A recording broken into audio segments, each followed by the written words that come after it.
At dawn, the pass is not yet a legend. It is only a hard, narrow place where the mountain leans close to the sea, where dust clings to ankles, where the air smells of salt, sweat, bronze, and trampled earth.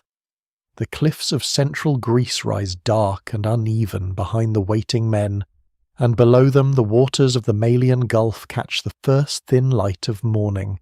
Somewhere beyond the bend in the road, an army larger than anything most Greeks have ever imagined is moving toward them, carrying banners, horses, arrows, spears, shields, servants, engineers, commanders, and the heavy confidence of empire. The men waiting in the pass are few by comparison, so few, in fact, that their number will later seem almost impossible. 300 Spartans, supported by other Greek allies whose memory will often be pushed into the shadows, stand at a place called Thermopylae, the Hot Gates, where warm springs steam near the rocks and the road becomes a throat through which power must squeeze. This is where the story begins, not because the battle is the whole story, but because the battle is the moment when everything Sparta has built, feared, trained, hidden, and believed is pressed into one strip of land. Before we go deeper, take a moment to like the video and subscribe. If this is the kind of history and mystery you enjoy, the men at Thermopylae do not know that centuries later their death will be retold in poems, histories, paintings, speeches, films, and arguments. They do not know that their last stand will become a symbol used by republics, kingdoms, soldiers, schoolmasters, nationalists, revolutionaries, and storytellers with very different purposes. They know something simpler and harsher. The Persians are coming. The road behind them leads into Greece. The road before them is about to fill with war. Thermopylae is not a grand battlefield in the way later imagination sometimes paints it.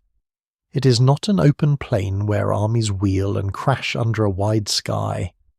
In the early 5th century BCE, it is a constricted coastal route, where steep ground and marshy shore leave only a limited space for men to fight in formation. The landscape itself is a weapon. The narrow pass reduces the value of overwhelming numbers.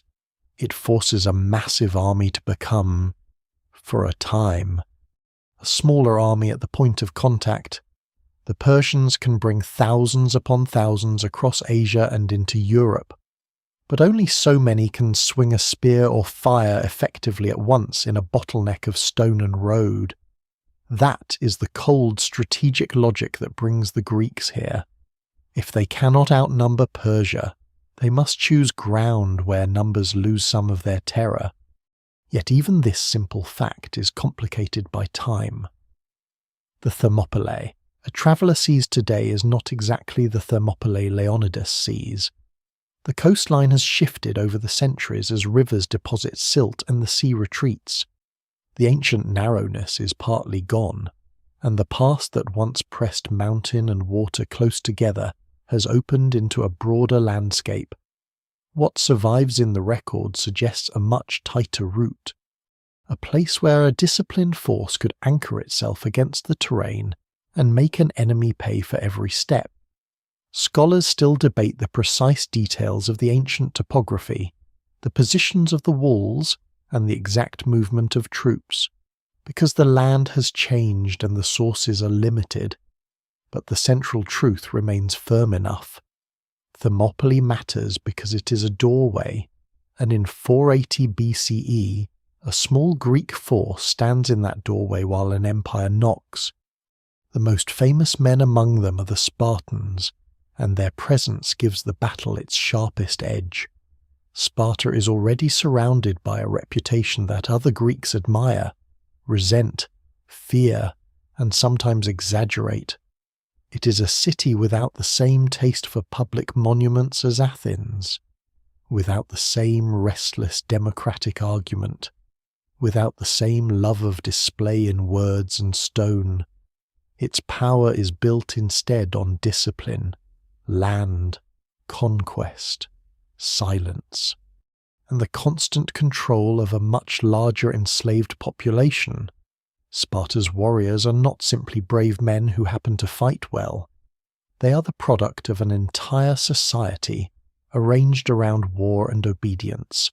From childhood, elite Spartan males are shaped to endure hunger, pain, cold, humiliation, and command.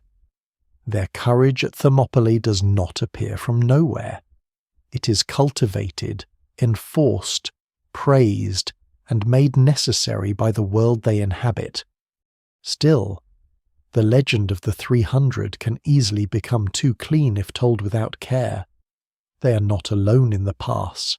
Other Greeks stand with them: Thespians, Thebans, Phocians, Locrians, Corinthians, and others, depending on the stage of the campaign and the source being followed. Some remain to the end, some withdraw, some are remembered with honour, some with suspicion, and some are nearly forgotten in the shadow cast by Sparta. The evidence remains incomplete, and later memory has a way of polishing one figure until many others disappear. The 300 become the symbol, but the actual defence of Thermopylae is a Greek action, shaped by alliance, fear, politics, rivalry, and necessity. Sparta gives the story its central image. Yet the pass is crowded with more lives than the legend usually allows. The Persian army approaching them belongs to Xerxes, king of kings, ruler of an empire that stretches across lands and peoples far beyond the narrow Greek world. To many Greeks, Persia is almost unimaginably vast. Its power reaches from Anatolia to Egypt, from Mesopotamia to the Iranian plateau, and beyond. Its army is not a single tribe or city militia, but a machine of imperial command, drawing on many subject peoples, languages, weapons, and traditions. Greek sources often inflate Persian numbers to staggering levels, sometimes into the millions, because enormous numbers make the Greek resistance seem even more miraculous. Modern historians are more cautious. No single explanation fully accounts for the exact size of Xerxes' forces, and ancient figures are difficult to trust. The army was undoubtedly huge by Greek standards, but probably far smaller than the most dramatic ancient claims, even reduced to more plausible estimates. It remains a terrifying force to meet in a mountain pass. The fear is not only military. Persia represents a different political order, one that many Greeks describe through the language of submission to a great king. This Greek view is partly propaganda, partly cultural contrast, and partly sincere anxiety. The Persian Empire is more complex than its enemies admit. It can be pragmatic, organized, tolerant in some regions, brutal in others, and skilled at holding together immense diversity under royal authority. But to Greek city-states accustomed to their own fierce local identities, the advance of Xerxes feels like something more than conquest. It feels like the possible end of their autonomy, their customs, their rivalries, even their right to keep arguing with one another. The irony is dry but important. The Greeks are rarely united by love, but they can sometimes be united by fear. At Thermopylae, this fear takes physical form. Men check the straps of shields. Bronze helmets catch the rising light. Spears are set upright or lowered across the road. The Spartans, if later tradition can be trusted in broad outline, carry themselves with a kind of practiced calm that unsettles observers. Herodotus, the great historian whose account shapes much of what later generations know, preserves stories of Spartans combing their hair before battle and behaving as if death is near but not surprising. Such details may be stylized, and scholars still debate how much is eyewitness memory, how much is Spartan image-making, and how much is literary drama. Yet the image survives because it expresses something true about the Spartan ideal. To show fear is human, to master its outward signs is Spartan. The pass itself seems to wait with them. The warm springs nearby give Thermopylae its name, and their vapour rises like breath from the earth. The old Phocian wall, repaired by the Greeks, stands as a rough barrier, a reminder that this road has mattered before. Behind the Greek line lies the route deeper into central Greece, towards cities, farms, sanctuaries, harbours, families, temples, and all the ordinary places that war threatens before it reaches them. Ahead lies the imperial road of Xerxes, the long chain of decision that began far from this shore, in palaces and councils and memories of earlier conflict. The battle that is about to happen is not isolated. It is the product of previous revolts, punishments, ambitions, miscalculations, and warnings ignored or understood too late. For the Spartans, Thermopylae also carries a religious and cultural weight that is difficult to separate from strategy. Greek warfare is never only a matter of weapons. Omens, festivals, sacrifices, prophecies, and obligations press against military decisions. The Spartans in particular are known for taking religious observance seriously, sometimes to the frustration of their allies. In 480 BCE, the timing of the campaign intersects with sacred customs, including the festival of the Carneia, often cited as one reason Sparta sends only a small advance force at first rather than its full strength. Whether this explanation is complete or partly convenient remains debated. Politics, caution, strategy, and religion may all be woven together. What survives in the record suggests that Leonidas marches not with the full army of Sparta, but with a selected group meant to hold, delay, and perhaps die if necessary. That last possibility hangs over the pass even before the first clash. Later tradition presents the Spartans as men who know they are walking toward death, and there may be truth in that. Leonidas reportedly chooses men who already have living sons, a detail that, if accurate, suggests a mission is expected to be dangerous enough that family lines must be considered before honour. But even here, certainty slips away. Ancient sources are shaped by memory, moral teaching, and the desire to make events meaningful. It is possible that Leonidas expects to hold until larger forces arrive. It is possible that he understands the pass as a delaying action. It is possible that he sees both victory and death as open paths. History rarely gives the clean certainty that legend prefers. What is certain is that the stand at Thermopylae becomes larger than its immediate military result. In strict terms, the Greeks do not stop the Persian advance here. The pass falls. The defenders are killed, surrounded, or overwhelmed. Xerxes continues south. Athens will be evacuated and burned. The war does not end at the hot gates, and yet the battle refuses to remain a defeat.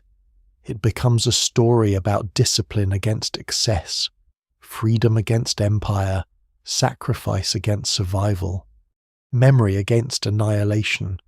Some of those meanings are ancient, some are later inventions, some are noble, some are dangerous, and some hide uncomfortable truths about Sparta itself. But the endurance of the legend begins in the strange power of the scene, a small force in a narrow place, choosing to remain when the easier road is behind them.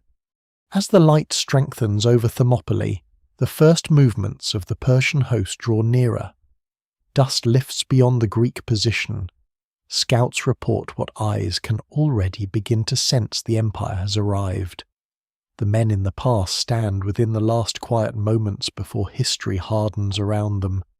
The mountain, the sea, the springs, the repaired wall, the bronze shields, the long spears, the waiting king, the uneasy allies, and the road into Greece all gather into a single point. Soon. The world will remember the 300 as if they were born for this place. But before they become legend, they are the final expression of a city that has spent generations turning its sons into weapons.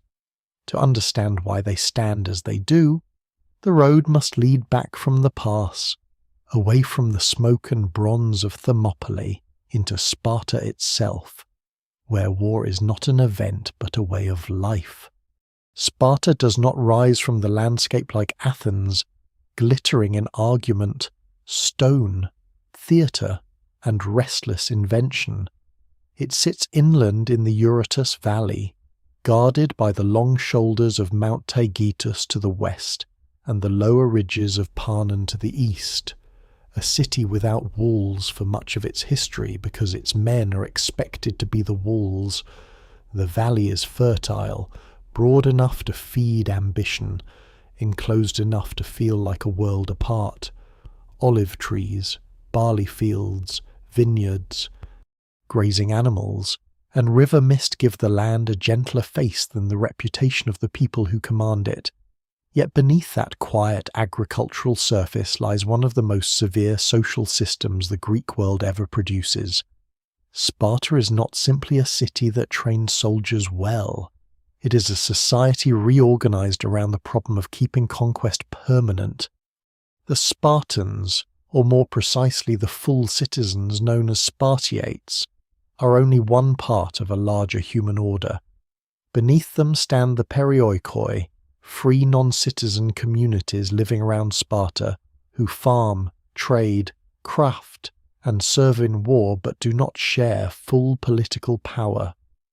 Beneath both are the Helots, an unfree population tied to the land, especially in Laconia and conquered Messenia.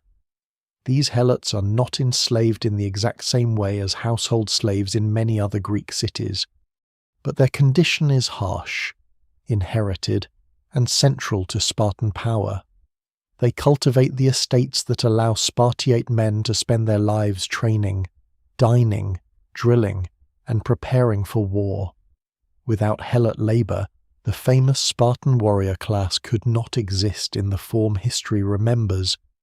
The bronze shield at Thermopylae rests, in a hidden way, on the backs of people forced to feed the men who carry it.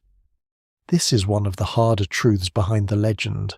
Sparta's military discipline is often admired in isolation, as if it grew from pure courage or clean patriotism, but Sparta is also a state of fear. The Spartans fear external enemies, certainly, yet they fear internal revolt even more. The Helots, especially those of Messenia, outnumber the citizen body and remember defeat. Ancient sources suggest that Spartans live with a constant awareness that the people working their land may one day rise against them. The evidence remains incomplete, and exact population ratios are debated, but the imbalance is unmistakable. A small warrior elite rules over a much larger subject population, and that political reality shapes everything. It makes softness dangerous. It makes vigilance a civic virtue. It turns military readiness into social survival. The story Spartans tell about their own order centers on Lycurgus, the semi-legendary lawgiver credited with reshaping Sparta into a disciplined, austere, communal state. According to later tradition, Lycurgus establishes the laws, the education, the common meals, the iron currency, the restraints on luxury, and the habits that make Sparta distinct. But Lycurgus is difficult to place securely in history. Scholars still debate whether he was a real reformer, a composite memory, a mythic founder, or a convenient name attached to changes that unfolded over generations. What survives in the record suggests that Sparta's system did not appear overnight through one man's will. It likely develops across time, under pressure from conquest, class tension, warfare, and the need to control land and labour. Yet the figure of Lycurgus matters because he gives the system a sacred origin. Rules become not merely policies, but ancestral commands. Spartan life is built around the idea that the individual belongs to the city. This principle reaches into the household, the dining hall, the training ground, the battlefield, and even the body. A Spartiate male is not raised primarily to seek private wealth, artistic fame, commercial success, or philosophical originality. He's raised to be useful to Sparta. His worth is measured by endurance, obedience, courage, restraint, and the ability to stand in line when fear tells him to break. The city does not praise comfort, it distrusts ornament, it treats hunger, cold, pain, and silence as teachers. Other Greeks may mock Spartans for being blunt, narrow, or unlettered, but they also fear the results. A Spartan army on the march carries with it the reputation of a society that has made war into civic habit. This does not mean Sparta is a place without culture, religion, music, poetry, or beauty. That is one of the misleading shadows cast by the later warrior image. Earlier Sparta is known for choral song, dance, festivals, fine craftsmanship, and connections across the Greek world. Spartan women participate in public religious life in striking ways. The city honours gods, heroes, ancestors, and rituals with deep seriousness. The Spartans are not machines, even if some later admirers prefer them that way. They are people living inside a system that demands a particular kind of hardness, while still moving through a world of songs, sacrifices, marriages, rivalries, ambitions, and fears. The legend smooths them into bronze. History leaves them more human and more troubling. The full Spartiate citizen belongs to a narrow and demanding class. He must be born into the right families, pass through the state training system, contribute to a common dining group, and maintain his standing. Failure can mean loss of status. Poverty can threaten citizenship if a man cannot provide his required contribution to the mess. Cowardice can bring public shame. The system that creates famous warriors also creates pressure so constant that even citizens are never entirely free from judgment. A man may be born Spartiate, but he must continue proving that he deserves the name. The state watches his body, his conduct, his courage, his loyalty, and his ability to subordinate himself to the group. This is not freedom as modern minds usually imagine it. It is a privileged bondage to the city's expectations. The common messes, known as syssitia, are one of the clearest signs of Sparta's social design. Adult citizen men eat together in groups, sharing simple meals that become part of their identity. The notorious black broth, made from pork, blood, vinegar, and salt, becomes a symbol of Spartan austerity in later accounts, though ancient jokes about it may tell as much about outsider disgust as about daily diet. The meal itself matters less than the institution. Men who eat together fight together. They are watched by one another, tested by one another, bound by habit and shame. Private luxury is supposed to be limited, at least in ideal. Public equality among citizens is emphasized, though real inequalities certainly exist beneath the surface.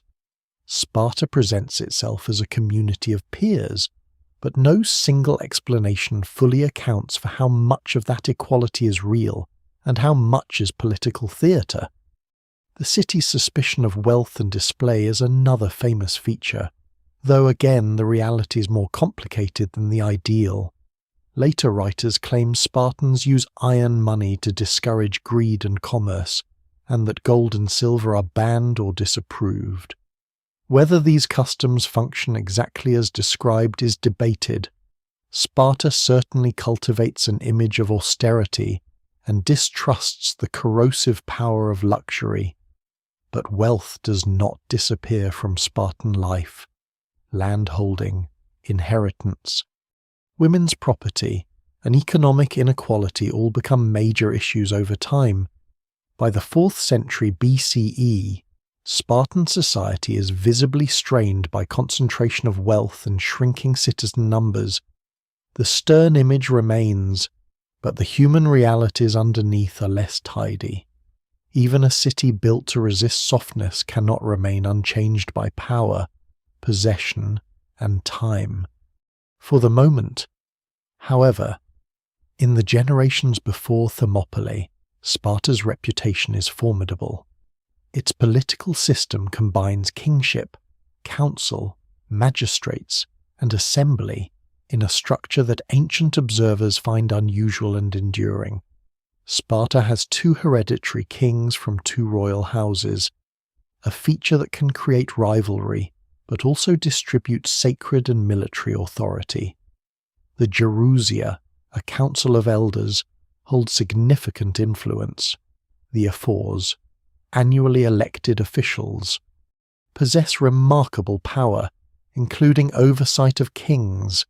The citizen assembly gives approval, though not in the open, argumentative style associated with democratic Athens. The Spartan state is neither simple monarchy nor democracy in the Athenian sense. It is a mixed system, conservative, ritualized, and wary of sudden change. Its stability impresses some Greeks and alarms others. That stability is partly maintained by controlling information, movement, and contact. Spartan citizens are not encouraged to travel freely for private curiosity. Foreign influences are treated with caution. Outsiders may be expelled at times. The point is not total isolation, which would be impossible, but managed exposure. Sparta wants the benefits of Greek prestige, alliances, and warfare without allowing too much external softness to weaken its citizens. This gives the city an air of secrecy. Other Greeks talk about Sparta constantly, but often from the outside. Much of what survives about Spartan life comes through non-Spartan writers, especially later ones, who admire, criticize, romanticize, or moralize according to their own purposes. The evidence remains incomplete because Sparta leaves fewer words about itself than Athens does. Its silence becomes part of its mystery. That silence also helps the legend grow. A society that does not explain itself fully invites others to imagine it. To some, Sparta becomes the pure model of discipline and civic virtue. To others, it is a brutal barrack state built on repression. Both images contain pieces of truth, but neither is enough alone. The Spartans are admired because they can do what many societies say they value, but rarely sustain place collective discipline above private ease. They are condemned because that discipline depends on coercion, hierarchy, and a permanent underclass. Thermopylae will later highlight the noble face of Sparta, but the Valley of the Eurotas holds the darker foundation. The men who stand at the hot gates come from a city trained to fear disgrace more than death, but also from a city that fears rebellion enough to make war a way of life. This fear gives urgency to every Spartan institution. The army is not merely an instrument of foreign policy, it is the skeleton of the state. The training of boys, the dining of men, the authority of elders, the relative visibility and strength of women, the suspicion of luxury, the rituals of obedience, even the harsh humour admired in Spartan speech all serve a society that cannot afford to seem weak. A Spartiate who breaks in battle does not merely fail himself. He threatens the image that holds the entire order together. If the helots see weakness, if allies doubt Spartan resolve, if rival cities sense decay, the system trembles. Honor is therefore not decoration, it is political armor. In this world, the future defenders of Thermopylae are not raised as ordinary children who later choose military life. They are born into expectation. Their bodies will be inspected, their conduct judged, their appetites disciplined, their loyalties redirected from household to state. The process begins early, and later writers describe it with a mixture of fascination and horror. Some details may be exaggerated, polished by admiration or sharpened by criticism, but the broad reality is clear. Sparta takes boys and turns them into citizens by making them endure. The pass at Thermopylae is still years away for the men who will stand there, but its demands are already present in the valley. Long before Persian arrows darken the air, Spartan boys learn that pain is not an interruption of life. It is the language through which the city speaks. A Spartan boy does not drift slowly toward adulthood under the soft shelter of family life. He is born into a city that has already imagined his future before he can speak, and that future belongs less to his household than to Sparta itself. In later accounts, the first judgment comes almost immediately, when elders inspect infants and decide whether they appear strong enough to be raised.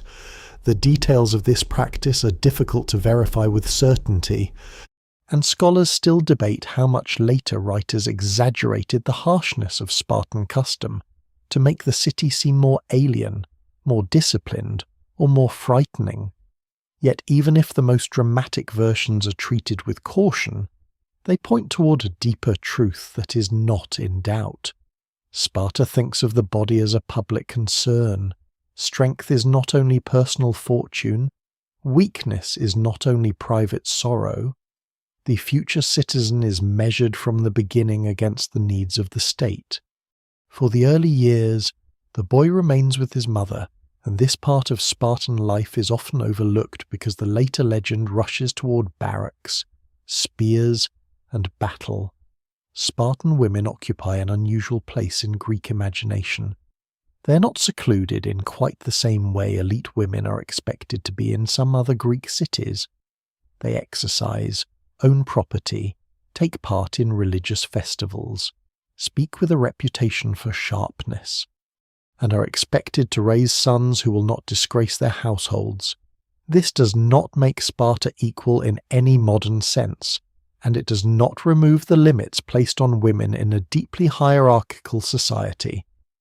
But it does mean that a Spartan boy's first world may be shaped by women, who are themselves trained to value endurance, public pride, and the severe honour of the city.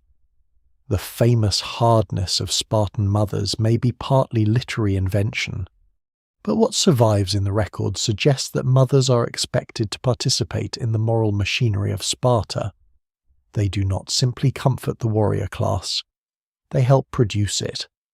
Around the age of 7, according to the traditional account, the boy enters the agoge, the state-directed training system that becomes one of the most famous and debated institutions in ancient Greece. The word itself suggests a leading or a bringing up, but that sounds gentler than the experience later sources describe. The boy is taken from the ordinary rhythms of home and placed among other boys, grouped by age, watched by older youths and adult supervisors, trained in obedience. Competition, endurance, and communal identity. Childhood narrows, private preference matters little. The city begins its long work of replacing the soft centre of the individual with the hard expectations of the group. The agoge is not a school in the modern sense, though reading, music, memory, and ritual have their place. Its deeper lessons are carried by the body. Boys go barefoot to toughen their feet. They wear simple clothing, sometimes described as a single cloak through the year, so that heat and cold become familiar rather than shocking. They sleep rough. They eat sparingly. Hunger is not always a failure of supply. It is a method. Later sources claim boys are encouraged to steal food but punished if caught. Not for theft itself, but for clumsiness. This detail may be sharpened into moral drama by outsiders, yet it captures something essential about Spartan training. The city wants cunning as well as obedience, toughness as well as discipline. A warrior must endure hardship, but he must also move carefully, silently, and effectively under pressure. The surprising thing is that Spartan severity is not merely about making boys brutal, it is about making them controlled. Pain without discipline produces chaos. Hunger without purpose produces desperation. Fear without training produces flight. The agauge works, at least in its ideal form, by turning discomfort into habit and habit into identity. A boy learns not only to suffer, but to suffer while being watched. He learns that complaint is dangerous because it reveals the self too openly. He learns that other boys are rivals, companions, witnesses, and future shieldmates. He learns to compete fiercely and still belong to the same collective body. This tension between rivalry and unity runs through Spartan life. Every boy must prove himself, but none may imagine himself greater than the line. The older youths play a powerful role in this system. They supervise, test, punish, and model the conduct expected of the younger boys. The chain of pressure is continuous. Children are watched by adolescents, adolescents by men, men by elders, and all by the silent demands of ancestral law. It is a society of eyes. A young Spartan grows up under scrutiny so constant that he internalizes it. Shame becomes a guard posted inside the mind. This is one reason Spartan courage can appear so unyielding in battle. The fear of death is real, but it stands beside another fear, the fear of being seen to fail by the living, remembered as a coward by the dead, and spoken of with contempt by the city that made him. The punishments described in ancient sources can be severe. Boys may be beaten, deprived, mocked, or forced into contests of endurance. One ritual, associated with the sanctuary of Artemis Orthia, later becomes famous for the whipping of youths, sometimes so intense that it fascinates Roman spectators centuries after the classical Spartan system has changed. How much this later spectacle reflects earlier practice remains uncertain, and the evidence must be handled carefully. But there is little reason to doubt that ritualized pain has a place in Spartan identity. The body becomes a surface on which loyalty is written. To endure before others is to prove that the city has entered the bones. And yet the agauge is not only misery. That would be too simple, and it would not explain its power. The boys grow within a world of songs, dances, festivals, teasing, hunting, athletic competition, and shared danger. They form bonds that may last into adulthood. They learn the rhythms of collective movement, the sharp economy of Spartan speech, the pride of belonging to a feared community. A boy who survives the system does not necessarily experience himself as only oppressed. He may feel chosen, hardened, elevated above softer Greeks. The agauge creates suffering, but it also creates meaning. That is one reason systems of discipline endure. They do not merely hurt people. They teach people to interpret hurt as proof of worth. Spartan speech becomes part of the training. Later Greeks admire what they call laconic expression, named after Laconia, the region of Sparta, short, cutting, controlled language that says little and implies much. A Spartan boy is not encouraged to pour out elaborate arguments. He is expected to answer with precision. This style is partly real and partly stylized by later admirers, but it fits the larger ideal. Words, like appetite, must be governed. A man who cannot control his tongue may not control his fear. A society that distrusts excess also distrusts verbal display, at least in theory. The result is a public image of Spartans as people who speak like drawn blades, brief, hard, and meant to leave a mark. There are lesser-known layers to the training that complicate the image of boys merely drilled for battle. Music and rhythm matter deeply in Greek warfare, and Sparta is no exception. The movement of men in formation depends on order, timing, and shared cadence. Spartan armies are known for advancing to music, especially the sound of flutes, not because battle is gentle, but because rhythm helps control fear and maintain formation. The roots of that discipline reach backward into training, where the body learns to move with others before it learns to kill beside them.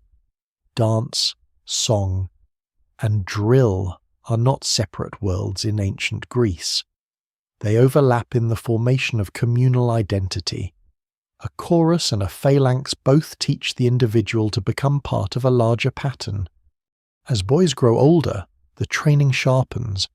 They may be sent into the countryside with limited supplies, expected to survive by stealth and resourcefulness. Ancient sources describe the Crypteia, a secretive institution involving young Spartans and violence against helots, with particular horror. According to some accounts, selected youths are sent out to hide by day, move by night, and kill helots deemed dangerous. Scholars still debate the exact nature, date, and function of the Crypteia. It may have been a rite of passage, a form of terror, a security force, or a later exaggeration of Spartan cruelty. No single explanation fully accounts for all the evidence, but the very existence of such traditions reveals the dark underside of Spartan training. The future warrior is not only being prepared to face foreign soldiers, he is being prepared to dominate the people beneath Sparta's rule. This connection between education and repression is essential. The agoge cannot be understood apart from the helot system. Spartan boys learn endurance because Spartan men must always be ready. They learn obedience because internal division could be fatal. They learn hardness because the city believes softness invites revolt. They learn group loyalty because a small citizen body cannot afford too much private independence. Even their hunger and roughness may echo the larger insecurity of the state. Sparta turns boys into weapons because it has built a world in which weapons must never be set down. By late adolescence, the boy is no longer truly a child, but he is not yet a full citizen. He stands in a difficult middle ground, shaped by years of discipline and still watched closely. He may seek admission to a common mess, and acceptance matters enormously. To be rejected is a serious blow, because the mess is not just a dining group but a gate into adult male citizenship. A Spartan's life is communal even after childhood. He does not graduate into private ease. He graduates into deeper obligation. Marriage may come, but for many years the mess and the military group remain central. The city continues to claim him. The emotional cost of this system is hard to measure because Spartan voices rarely survive in their own intimate words. There are no diaries from boys taken into the agoge, no private letters explaining whether they felt terror, pride, longing, anger, or all of these at once. What survives comes mostly from outsiders and later writers. The evidence remains incomplete, and silence hides the inner life. But one can infer the pressure from the structure itself. A boy learns early that love of family must bend before love of Sparta, that pain must be hidden, that hunger must be endured, that cleverness must not become disobedience, that fear must never command the body. He's not asked to become fearless. He is trained to act as if fear has no authority. This is the world that prepares the men who will one day march to Thermopylae. When they stand in the pass, they carry more than shields and spears. They carry years of cold mornings, watched meals, rough sleeping, shouted commands, ritual songs, older boys' punishments, elders' judgments, and the constant lesson that the self is smaller than the city. The legend of the 300 often begins at the moment of heroic death, but Sparta begins much earlier, with children taught to treat discomfort as ordinary and disgrace as unbearable. The road from the Eurotas Valley to the Hot Gates is not only a military road, it is a road of training, and it starts when a boy is young enough to still remember the warmth of home before the state reaches for him. By the time a Spartan reaches the age when he can stand among men in battle, he has learned that courage is not a sudden flame. It is a shape forced into the body by habit. Yet courage alone does not win a Greek battle. A brave man who breaks formation can become a danger to the very people he wants to protect. A strong man who lunges too far forward can open a gap. A furious man who chases glory can pull the line apart. The secret behind the Spartan reputation is not that each warrior fights like an isolated hero from an old song, but that each warrior learns to make himself part of a wall of men, wood, bronze, and pressure. At Thermopylae, the legend will later remember individual sacrifice, but the battlefield reality begins with the shield and the line.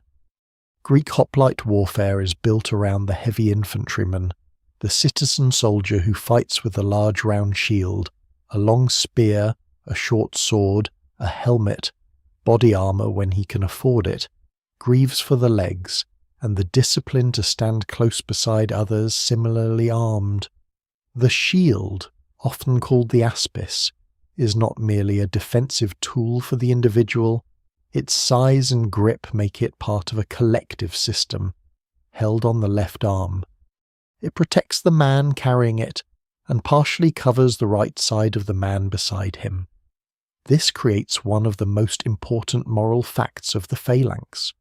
A warrior's safety depends on his neighbour, and his neighbour's safety depends on him.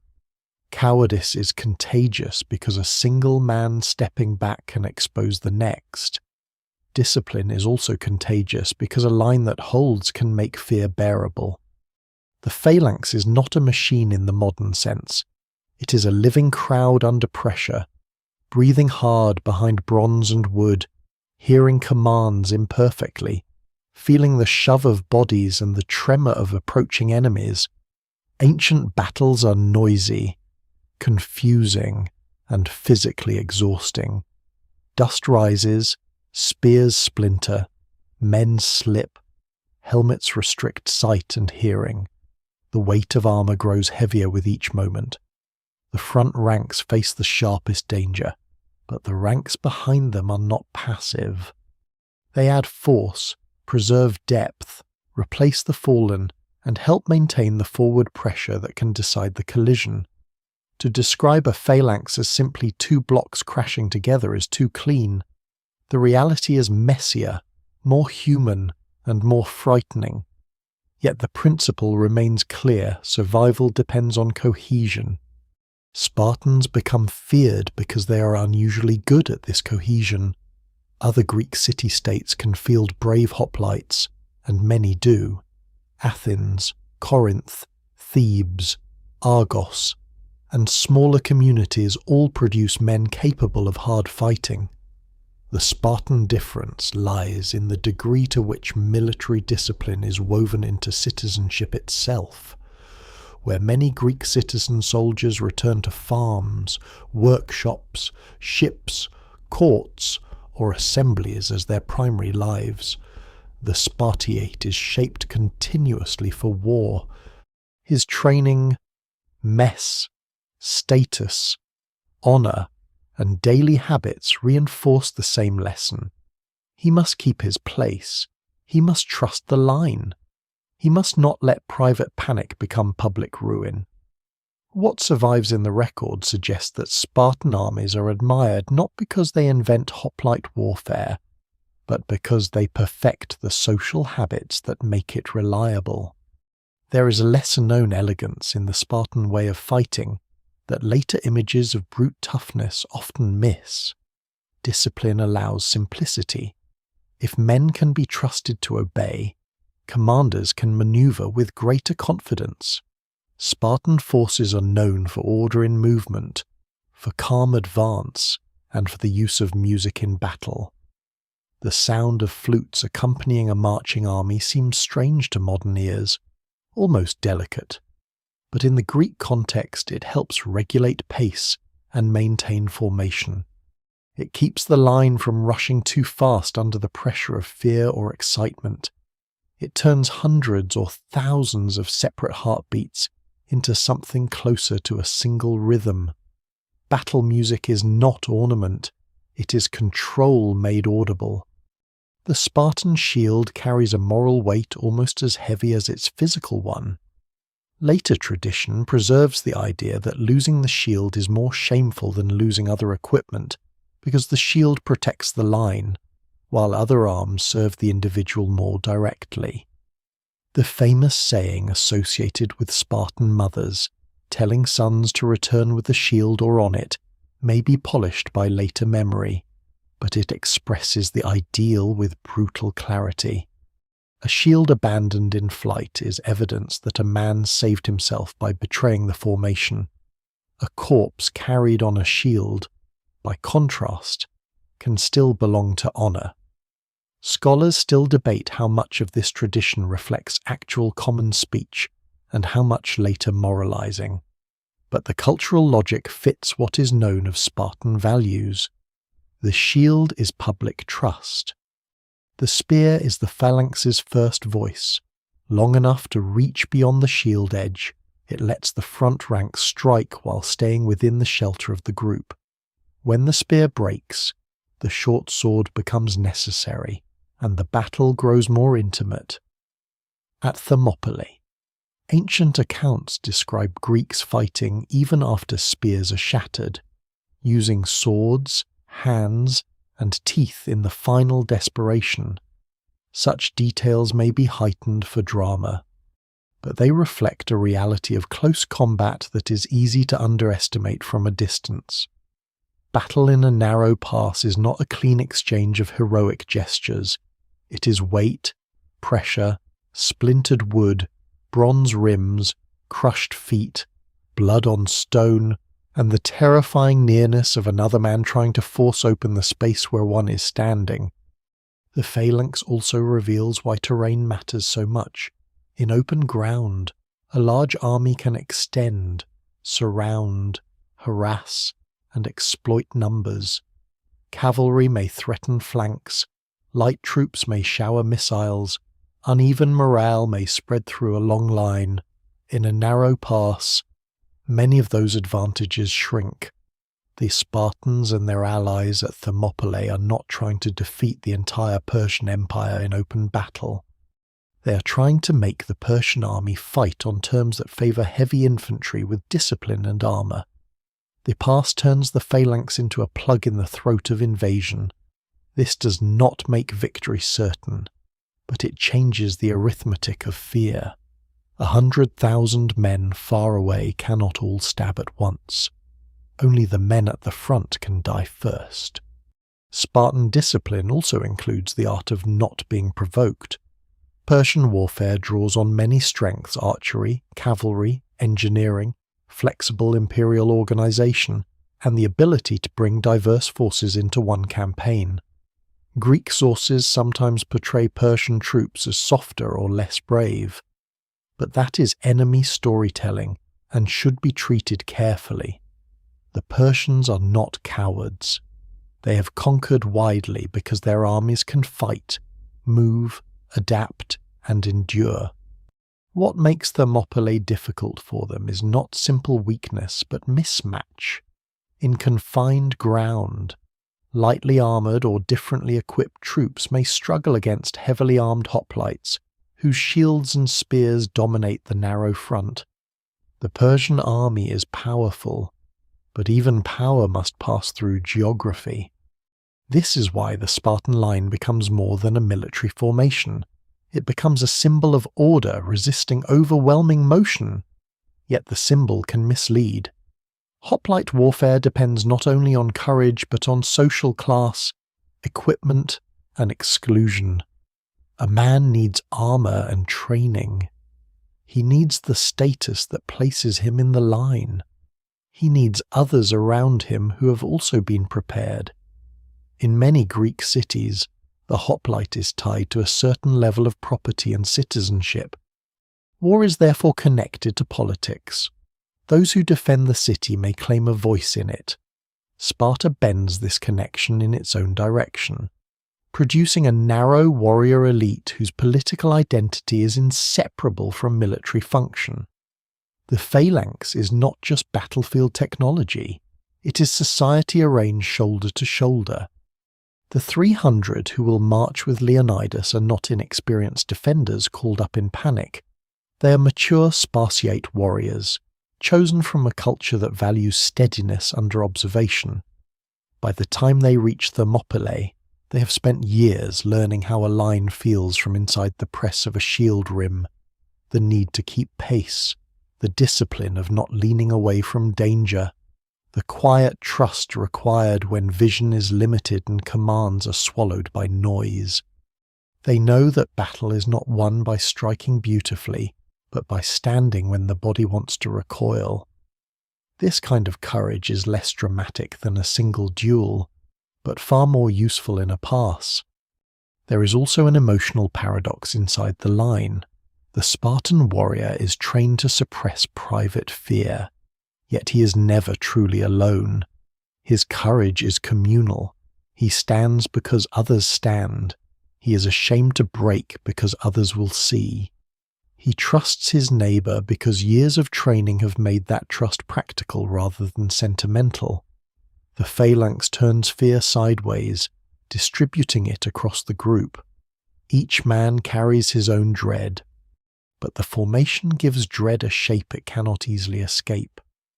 No single explanation fully accounts for the psychological force of such discipline, but armies across history have known versions of it. Men often fight hardest not for abstract ideas alone, but for the people immediately beside them. At Thermopylae, this will matter more than any speech. Later storytelling loves speeches before battle, but the deeper preparation has already happened. It is in the muscles, habits, and social fears of the men holding the pass. The Spartans do not need to be told in grand language that the line must hold. They have been hearing that command since childhood without always hearing the words.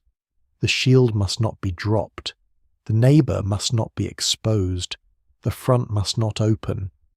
The body must become part of the wall. And beyond that wall, the world is changing. The Persian Empire has crossed from Asia into Europe with the intention of bringing the Greek mainland under royal authority. The defence of a narrow pass can only be understood against that vast movement. A shield line may hold back men for a time, but the pressure behind those men begins far away, in imperial roads, royal ambitions, old rebellions, and the memory of earlier Greek defiance. The Spartans have been shaped by their valley, their training, and their fear of shame. Now they are about to meet an empire shaped by conquest on a scale Greece has never matched. The line at Thermopylae is waiting, but the force driving toward it has been gathering for years. Persia looks west long before the Spartans wait at Thermopylae. From the Greek side of the Aegean, the Persian Empire can seem like a storm gathering at the edge of the known world, but from the Persian side, the Greek mainland is only one frontier among many. Troublesome, divided, proud, and dangerously close to lands already folded into imperial rule. The empire that Xerxes inherits is not an improvised horde suddenly appearing out of the east. It is the result of generations of conquest and administration, built by kings who learn how to command distance, roads, messengers, satraps, tribute, garrisons, ports, royal decrees, and local elites all help hold together a realm that stretches across mountains, deserts, river valleys, and ancient kingdoms older than any Greek city's memory of itself. When that system turns toward Greece, it brings more than soldiers. It brings the logic of empire. The story begins, in many ways, with the Greeks already under Persian power, across the Aegean, on the western coast of Anatolia. Ionian Greek cities live within the orbit of the Persian Empire. They are Greek in language and culture, connected to the wider Greek world by sea, trade, sanctuaries, and memory, but politically they are entangled with Persian authority. Their position is uneasy.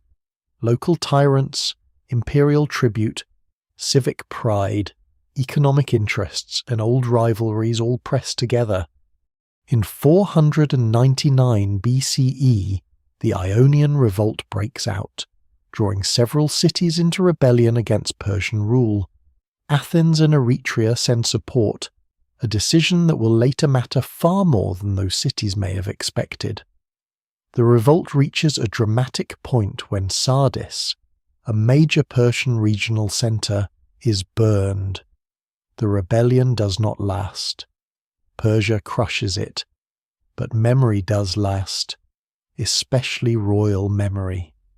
What survives in the record suggests that the Persian kings do not easily forget those who interfere with imperial order. Darius I, father of Xerxes, turns punishment into policy. The Greek mainland is no longer a distant annoyance. It becomes a place that must be disciplined, secured, and made to understand the cost of defiance. Persian envoys demand earth and water from Greek states, symbols of submission to the king. Some comply, others refuse.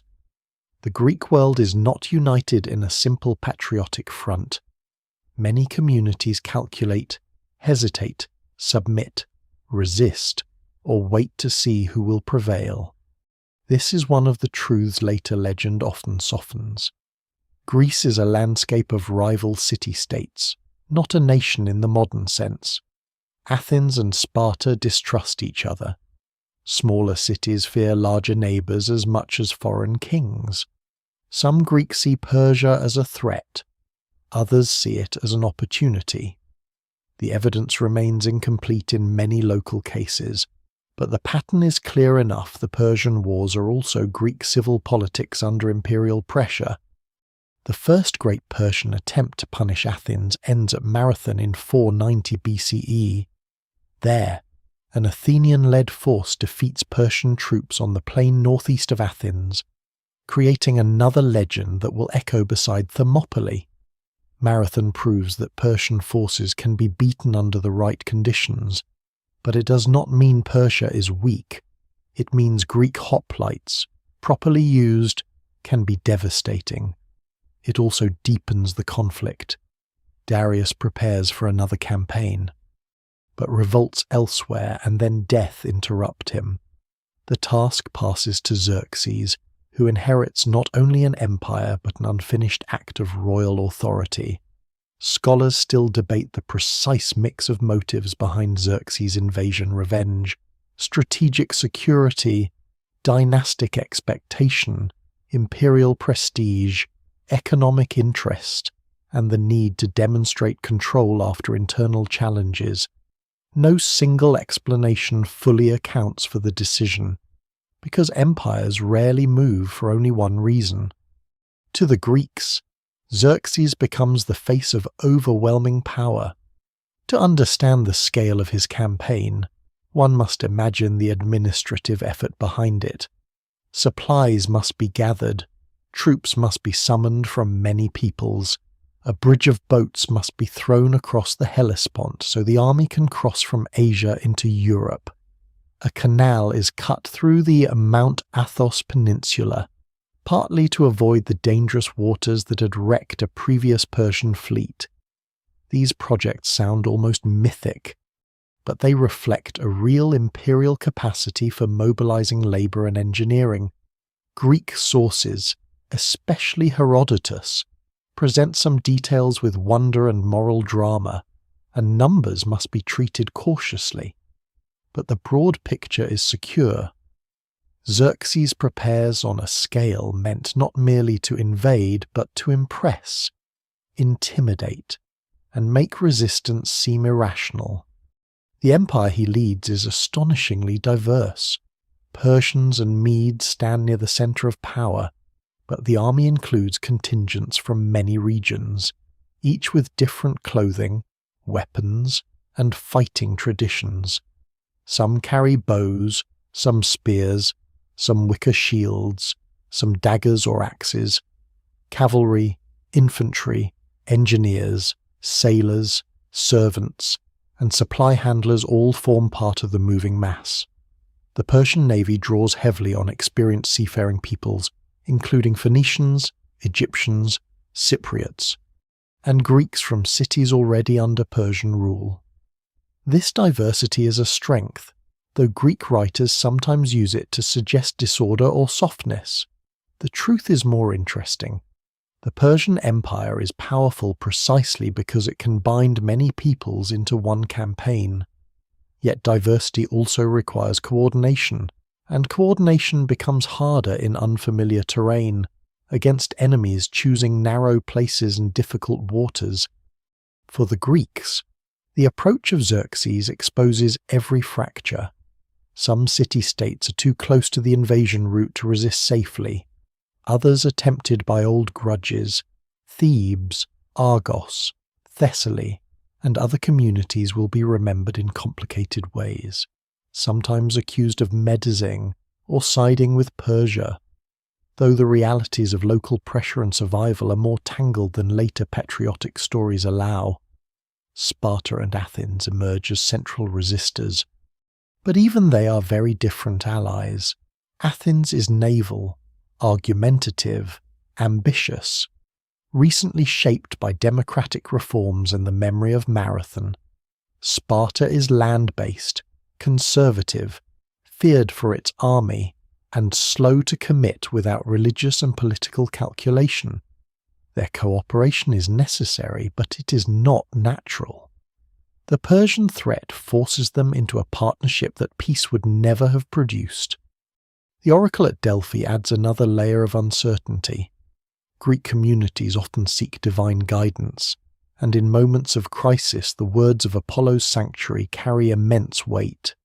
Athens famously receives an obscure message about a wooden wall, interpreted by Themistocles and others as a sign pointing toward ships. Such interpretations can shape policy, but they are never merely spiritual. They become political tools. Leaders argue over what the gods mean, and the meaning chosen often serves a strategy already forming in human minds. The evidence remains incomplete about the full process of decision-making, but the pattern is familiar in ancient history. Religion does not sit apart from war. It enters the council chamber, the harbour, the march, and the battlefield. Themistocles of Athens becomes one of the crucial figures in the larger war, even though the legend of Thermopylae often pushes him aside until later. Before Xerxes arrives, Athens has invested in a powerful fleet, partly funded by silver from the mines at Laurion. This naval force will later become decisive, but its creation is not inevitable. It requires persuasion, rivalry, and foresight. The Athenian fleet gives Greece a way to contest Persian movement at sea, protect supply lines, and eventually draw the Persian navy into dangerous waters. Without the fleet, Thermopylae alone cannot save Greece. The pass and the sea must work together. The stand on land is linked to actions at Artemisium, where Greek ships try to hold the Persian navy in nearby waters. This coordination is imperfect but essential. A land bottleneck means little if the enemy can simply sail around it. Sparta's role is more complicated than later simplicity suggests. As the leading military power among many Greek states, Sparta is expected to command on land. Yet its caution frustrates allies. Its religious festivals and internal concerns influence timing. The Carneia, a major Spartan festival, and the Olympic Games both fall near the period of invasion, contributing to delays or limited mobilization according to ancient sources. Modern scholars still debate how much religious obligation genuinely restricts Spartan action and how much it provides a respectable explanation for strategic hesitation. Sparta must also consider the helots at home. Sending the full army far away is never a simple matter for a state built on controlling a subject population.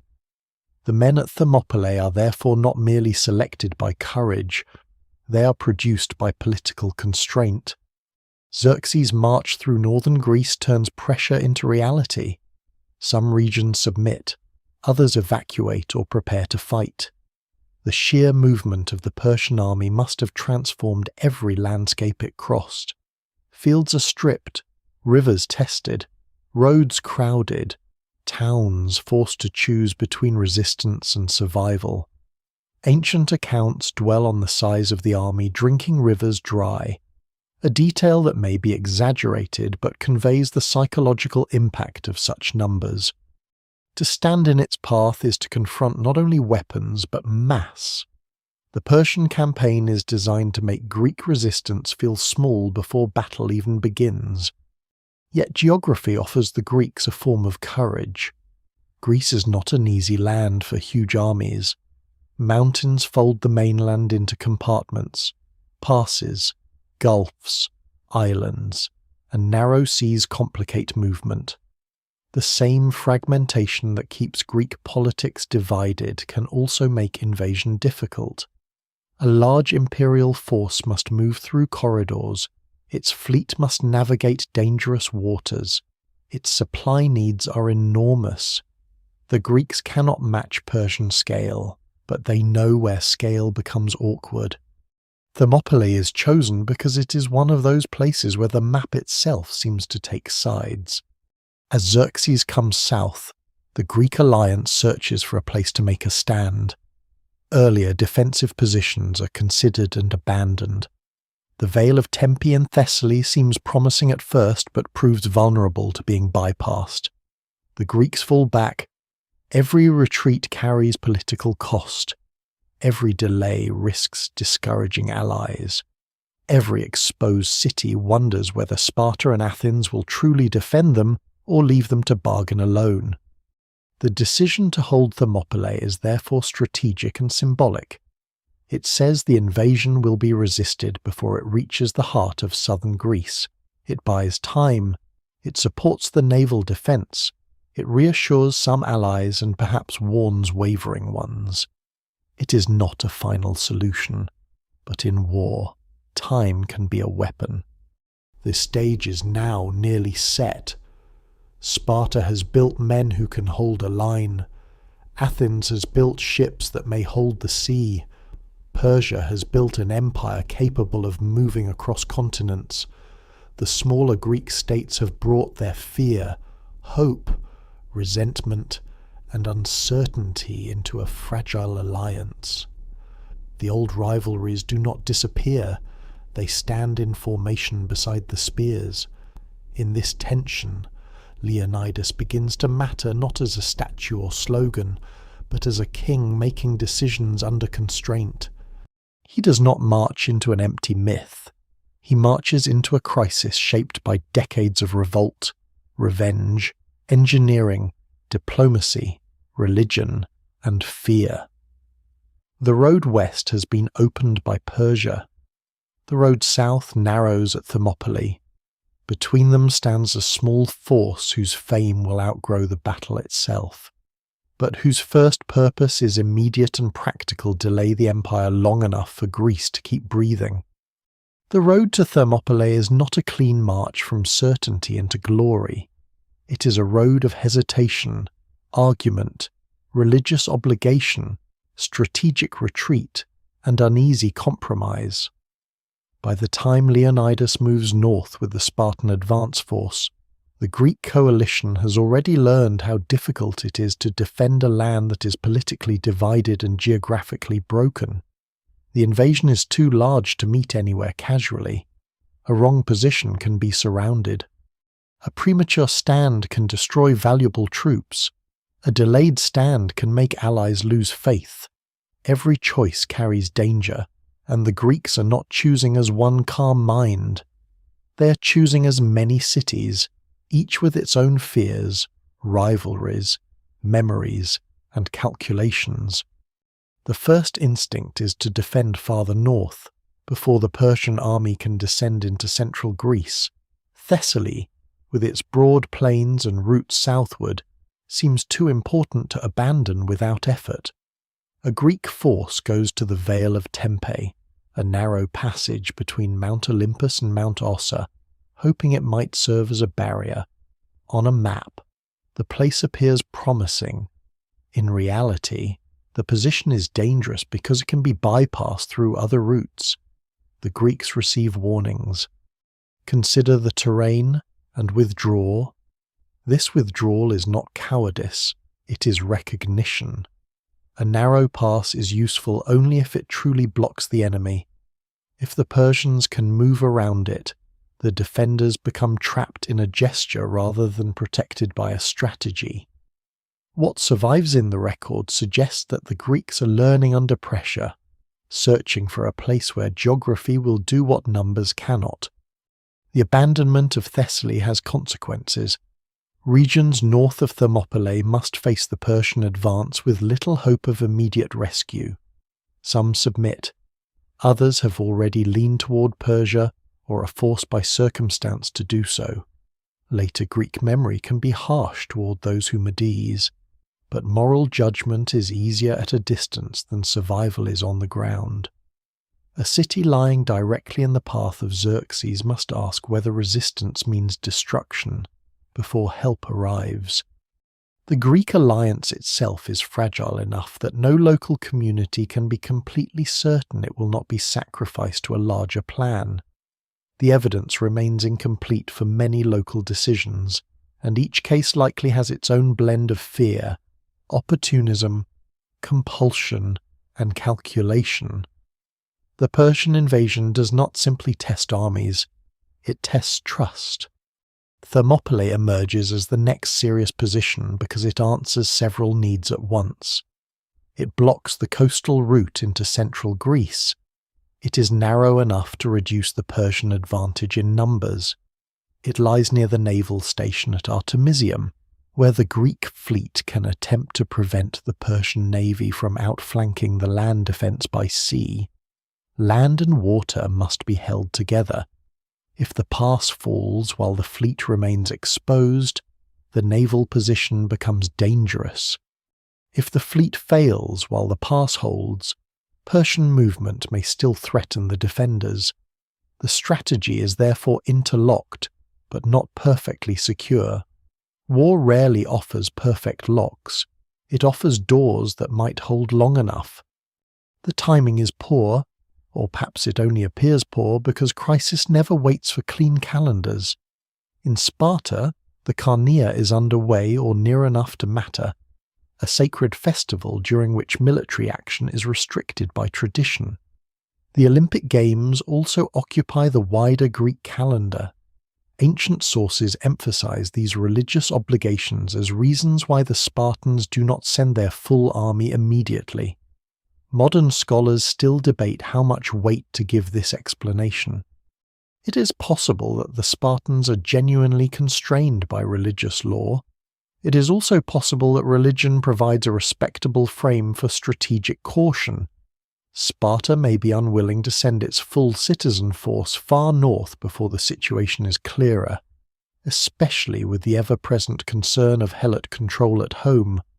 No single explanation fully accounts for the limited deployment. Religion, politics, logistics, and fear of internal instability may all stand behind the decision. Leonidas, one of Sparta's 2 kings, is sent with 300 Spartiates. They are not random men gathered in haste. Later tradition says he selects men who already have living sons, a detail that gives the mission a chilling clarity. If these men die, their family lines continue. The detail may be shaped by the moral imagination of later storytellers, but it fits the sense that the mission is recognized as perilous from the beginning. Leonidas is not leading the entire military strength of Sparta. He's leading an advance guard, a symbolic and practical force meant to stiffen the alliance, hold the pass, and wait for fuller mobilization after the religious restrictions pass. What he believes privately about the chances of survival cannot be known. The evidence remains incomplete, and ancient writers prefer meaningful destiny to uncertain calculation. But the choice of men suggests seriousness, not ceremony. Other allies join along the way or gather at the pass men from Tegea, Mantinea, or Commonus, Corinth, Phlius, Mycenae, Thespiae, Thebes, Phocis, Locris, and other communities depending on the count and source. The famous number 300 is therefore both true and misleading. It refers to the Spartiate corps, not the whole defending army. The total Greek force at Thermopylae likely numbers several thousand, though exact figures vary in the sources. This matters because the battle is often remembered as 300 men alone against Asia, a powerful image but not an accurate one. The Spartans are central, and their final stand becomes the symbol, but the defense initially belongs to a coalition. Men from less famous cities stand in the same danger, hear the same approaching army, and depend on the same narrowing road. The presence of the Thebans is especially complicated. Later memory often treats Thebes harshly because of its association with Persian cooperation, yet Herodotus includes Thebans among the defenders at Thermopylae, perhaps brought by Leonidas as hostages or proof of loyalty, perhaps present through a faction opposed to Persia. Scholars still debate the political situation within Thebes at the time. Cities are not always unified actors. Factions can pull them in different directions. The Theban presence at Thermopylae reminds us that the Greek alliance is full of ambiguity. The battle is not a simple contest between united freedom and foreign domination. It is a crisis in which Greek communities struggle over what survival requires and what honor demands. As Leonidas moves toward Thermopylae, he does so under the shadow of prophecy. Herodotus preserves an oracle suggesting that either Sparta will be destroyed or one of its kings must die. Like many Delphic pronouncements, it is remembered in a form that seems clear only after events have given it shape. Whether Leonidas knows such a prophecy in exactly this form, and whether it guides his actions, remains debated. Ancient audiences cared deeply about the relationship between fate and decision, and stories of oracles often turn human choices into sacred inevitabilities. Yet even if the prophecy is not treated as a literal script, it reveals how later Greeks understood the sacrifice. A king's death becomes the price paid for a city's survival. The mythic pattern is powerful, but history must handle it carefully. Leonidas may act from duty, strategy, ambition, piety, pressure, or all of them together. The march itself is easy to overlook because the imagination rushes ahead to the pass, but it would have been a physical and psychological transition. The Spartans leave the enclosed world of Laconia, cross through allied and contested Greek space, and move toward a frontier where the scale of Persian power becomes less rumor than fact. Along the way, they gather information, coordinate with allies, and occupy a position already understood as dangerous. The men carry heavy equipment, but also the invisible weight of reputation. When Spartans arrive, other Greeks expect them to be steady. That expectation is useful, but it is also a burden. Sparta's image must be performed in front of allies as much as enemies. At Thermopylae, the defenders repair or make use of the old Phocian wall that crosses the pass. This wall is not a grand fortification in the later sense, but it gives structure to the defence and marks the Greeks' intention to hold. The Phocians, whose territory lies nearby, also guard the mountain path known as the Anapaia, which can bypass the main pass. This detail is crucial. Thermopylae is strong, but not invulnerable. The Greeks know there is a route through the mountains, and they assign men to watch it. That fact complicates the later story of betrayal. The danger is not unknown, it is guarded. The eventual failure lies not in ignorance of the path, but in the difficulty of protecting every weakness against an army with scouts, local knowledge, and time. Meanwhile, the Persian advance continues with immense momentum. Xerxes reaches the area and waits for several days, according to Herodotus, perhaps expecting the Greeks to flee once they understand the size of his army. This pause may reflect logistical needs, reconnaissance, confidence, or narrative shaping by the historian. Whatever the exact reason, the image is striking. The empire pauses before a narrow pass held by men who do not move. Persian scouts observe the Greeks, including Spartans exercising and arranging their hair, a detail that later becomes one of the most famous signs of Spartan calm. It may be stylized, but it conveys a psychological message. The defenders are not behaving like men already defeated. Leonidas' position is bold but precarious. He must hold long enough for the strategy to matter. He must keep allied morale from dissolving. He must trust the fleet at Artemisium to do its part. He must trust the Phocians to guard the mountain route. He must trust that Sparta and the Peloponnesian allies will send more troops after the festivals. He must make a small force appear sufficient in the face of a vast army. The pass helps him, but only if the alliance holds and the enemy remains in front. If the Persians find a way around, the same mountains that protect the Greeks can become walls around a trap. This is the road to Thermopylae in its real form, not a straight path into immortal fame, but a chain of imperfect decisions under extreme pressure. The Greeks have chosen a place where weakness can become strength, where a small army can deny space to a larger one, where time might be purchased at terrible cost. The Spartans have come because their reputation demands leadership, because strategy demands disciplined infantry, and because Sparta can risk 300 now more easily than it can risk the whole citizen army before the moment is ripe. Leonidas stands at the centre of these demands, not yet the marble figure of later memory, but a commander in a narrow place, waiting to learn whether the map, the gods, the allies, and the men beside him will hold.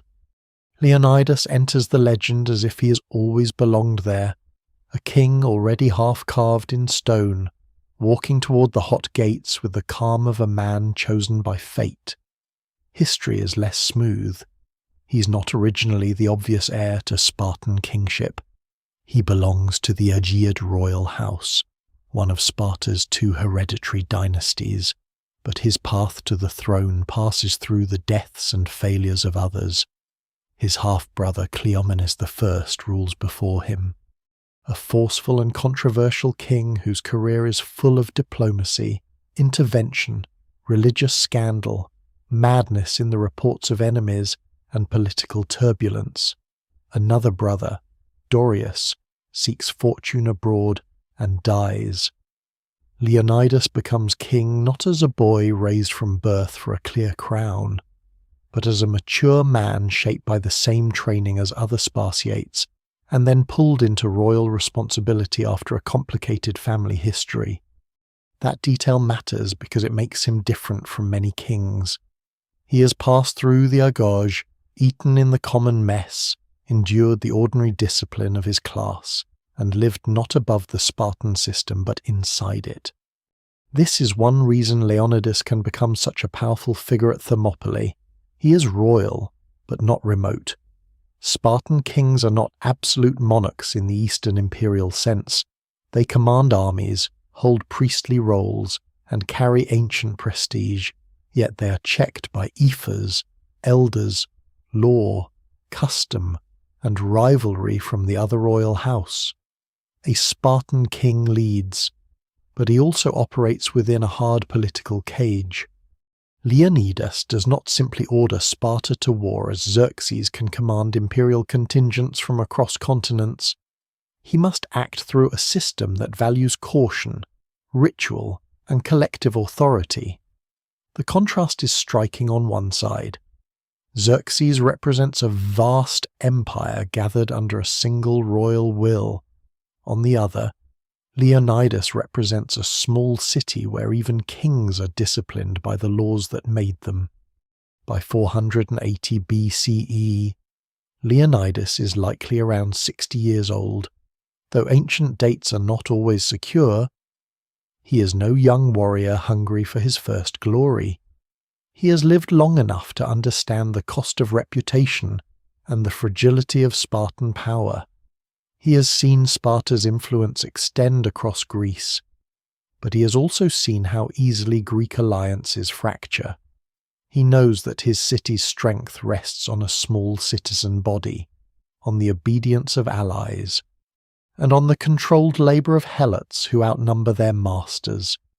He knows, too, that Spartan honour is not an ornament that can be set aside when danger grows. If Sparta appears reluctant or weak before Persia, the consequences may spread beyond one campaign. Allies may waver, enemies may smile, helots may listen. A king's decision in war is therefore also a performance before many audiences, some of them unseen. The selection of the 300 carries this pressure. Herodotus says Leonidas chooses men who have living sons, so that their households will continue if they die. This detail is often retold as proof that the king expects death from the beginning. It may be true, but certainty is difficult. The evidence remains incomplete, and Herodotus writes with an eye for moral meaning as well as inquiry. Still, even as tradition, the selection reveals what Greeks thought the mission represented. These are not expendable outcasts or nameless youth thrown into danger. They are full citizens, mature warriors, men with families, messmates, property obligations, and reputations. To choose such men is to signal seriousness. To choose men with heirs is to admit that seriousness may require their deaths. They are the chosen few, but not in the way later fantasy sometimes imagines. They are not superhuman, they are not invincible, they are not the only brave men in Greece. They are products of a system that has narrowed their choices. Their courage is real, but it is supported by a lifetime of expectation and enclosed by fear of disgrace. Each man carries a personal history now lost almost entirely to silence. Names survive for some, and anecdotes gather around others. But most remain shadows behind the number. They had mothers, wives, sons, mess companions, rivals, debts, injuries, memories of training, perhaps private doubts that no source preserves. The legend turns them into a single unit, but the past is held by individual bodies, each capable of pain. Among them is Dienekes, remembered in one of the most famous anecdotes of the battle. When told that Persian arrows will be so numerous they will block out the sun, he is said to respond that the Greeks will fight in the shade. The line may be too perfect to treat as certain speech, and it fits the Greek taste for laconic wit under pressure. But even if polished by memory, it survives because it captures the Spartan ideal in miniature fear, answered not by denial, but by compression into a hard, almost dry remark. The joke does not make the arrows disappear. It makes panic socially impossible. A man who can turn terror into understatement has already claimed mastery over the moment, at least in the eyes of those listening. Leonidas' own motives remain harder to reach. Later tradition makes him the willing sacrifice who understands that only his death can fulfill prophecy and save Sparta. That reading is powerful, and it may contain an ancient belief about kingship, divine favour, and communal survival.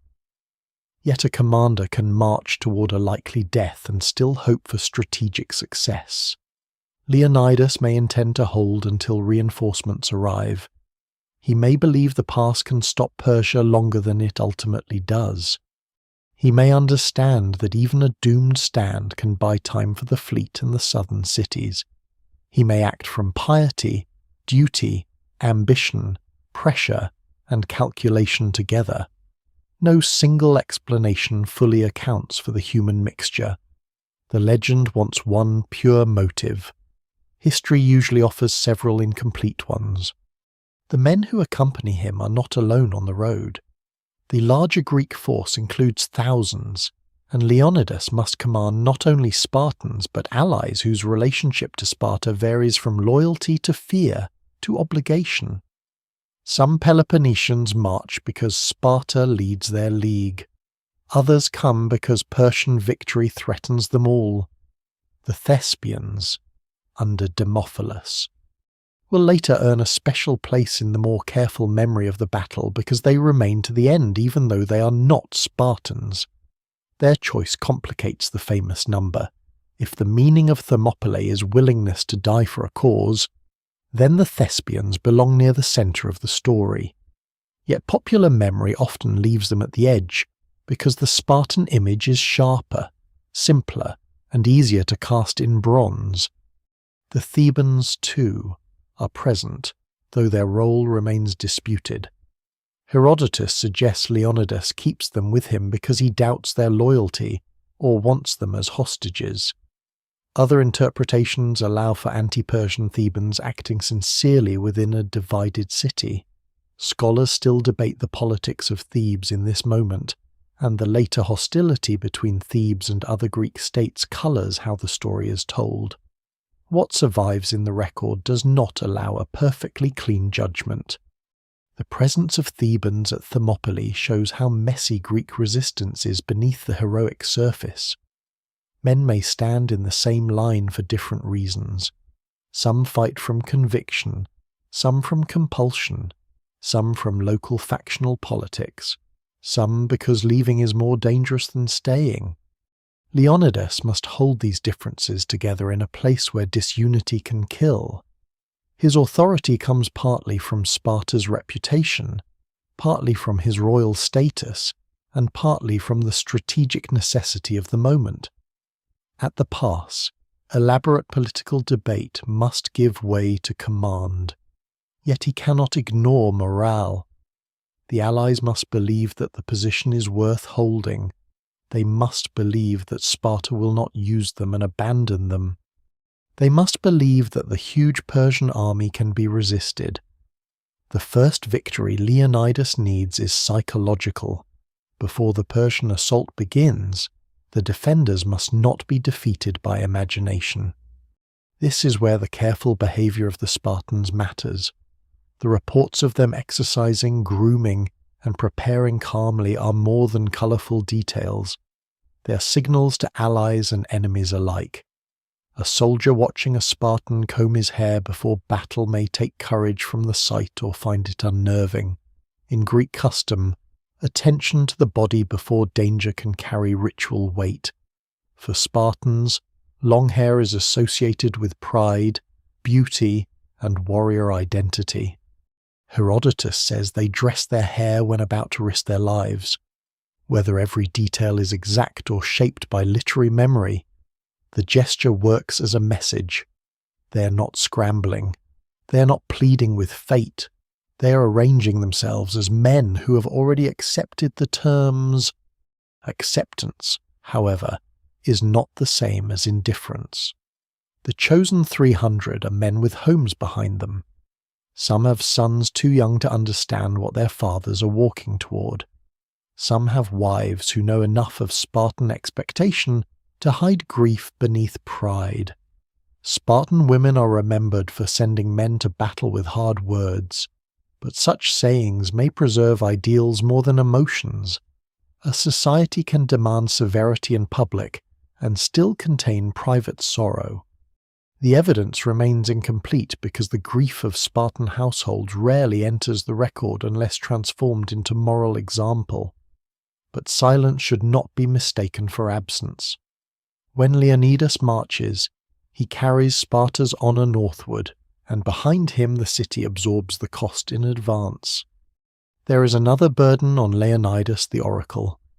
The reported prophecy that either Sparta must be destroyed or a Spartan king must die gives his march a sacrificial glow. In the logic of archaic and classical Greek religion, kings can stand in a special relation to the fate of the community. Their bodies are not merely private bodies, their deaths can become public signs. Whether Leonidas consciously frames his mission this way is uncertain. Later Greeks certainly do. The prophecy helps transform a military decision into a sacred exchange. Sparta survives because a king falls. But this meaning grows clearer after the fact.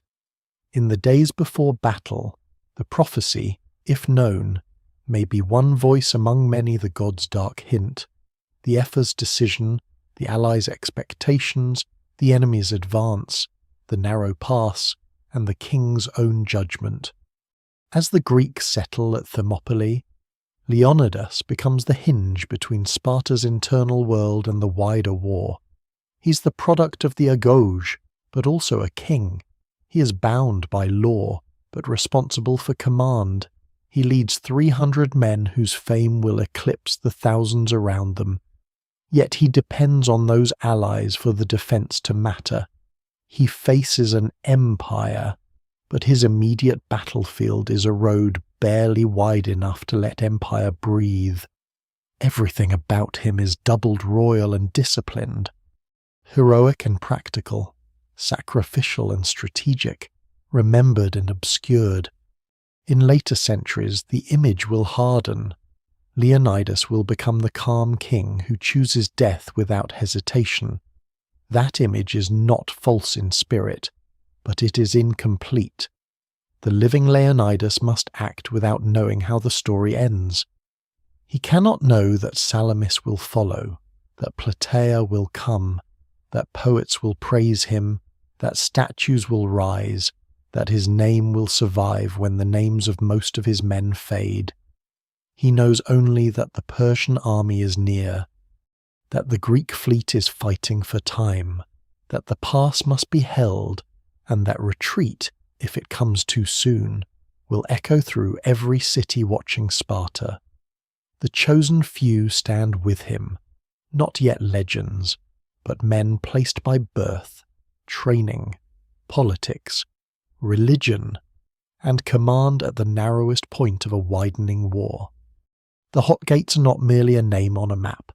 They are a physical trap, a wound in the landscape where the mountains of central Greece press down toward the sea and the road is forced into narrow obedience. In the age of Leonidas, the pass at Thermopylae is far tighter than it appears in the modern world, where centuries of silt have pushed the shoreline outward and widened the space between cliff and water. The ancient traveller moving through the place would have felt the land close in. Steep slopes rise on one side, the gulf lies on the other, and between them runs the route that an army must follow if it means to move from northern Greece into the south.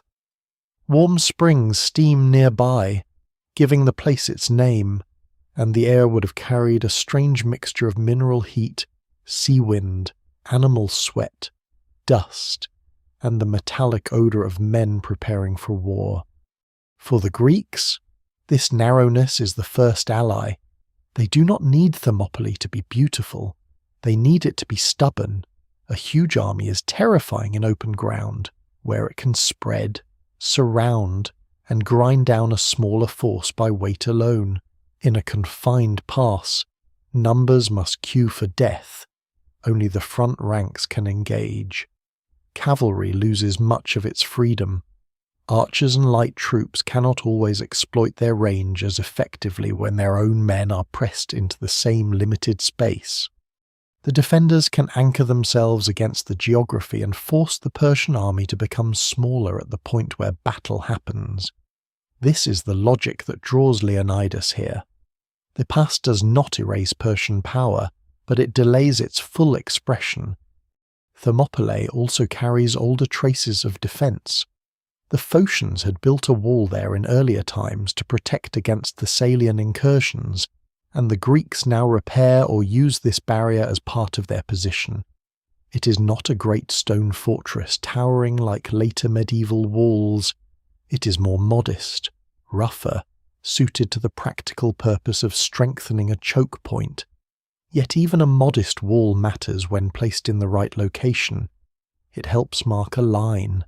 It gives the defenders a base. It reminds the men behind it that others before them had recognized the value of this throat of land. At Thermopylae, geography and human memory overlap. The pass has been a door before, and doors invite bars. The Greek force occupies the ground with a mixture of confidence and unease. Confidence comes from the terrain, from Spartan leadership, and from the knowledge that heavily armed hoplites are well suited to the main pass. Unease comes from everything the terrain does not solve. The defenders are few compared with the invaders. Supplies are finite. The fleet at Artemisium must hold the sea. Reinforcements are uncertain. Most importantly, Thermopylae is not perfectly sealed, a mountain track. The Anapaia path winds through the high ground and can bypass the main position. The Greeks know this. They are not ignorant men blindly trusting a narrow road. They assign the Phocians to guard the path, because local geography demands local vigilance. The later story of betrayal often makes it seem as though a secret door is suddenly discovered. But the truth is more complicated. The door is known. Whether it can be held is another matter. This detail reveals a recurring pattern in ancient warfare. A position can be both strong and fragile. Thermopylae is ideal only as long as the enemy remains in front and the mountain route stays secure. The same cliffs that shield the Greek flank can become a screen for encirclement if defenders on the heights fail. Leonidas must therefore trust more than his own 300. He must trust allied contingents, scouts, terrain reports, timing, and the willingness of men on a remote path to stand alert while the main action draws attention below. No single explanation fully accounts for the eventual failure of the defence without this broader web of dependence. A narrow pass does not defend itself. It must be watched in every shadow. Below the mountains, the Persian army arrives with the force of a moving world. Greek sources describe its size in enormous numbers, but modern historians treat those figures with caution. Ancient authors often use scale to express terror, prestige, or divine drama rather than statistical accuracy. Still, even reduced to more plausible estimates, Xerxes' army is vast by Greek standards. Its camp would have stretched across the landscape with tents, animals, supply wagons, servants, officers, fires, noise, and the many languages of empire. To the defenders at the pass, it may not have mattered whether the enemy numbered in the hundreds of thousands or in some smaller but still overwhelming force. The visible impression would have been enough. Beyond the narrow road waits a human sea. Xerxes does not attack immediately.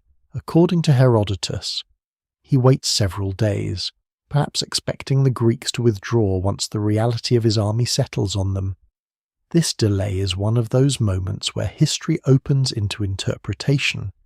It may reflect Persian confidence, logistical preparation, reconnaissance, ceremonial timing, or Herodotus's desire to heighten the drama.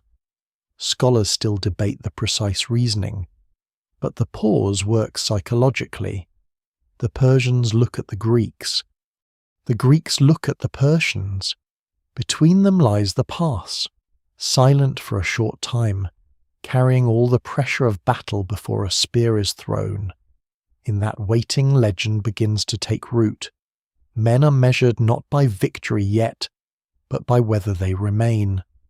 The famous story of Persian scouts watching the Spartans exercise and comb their hair belongs to this moment.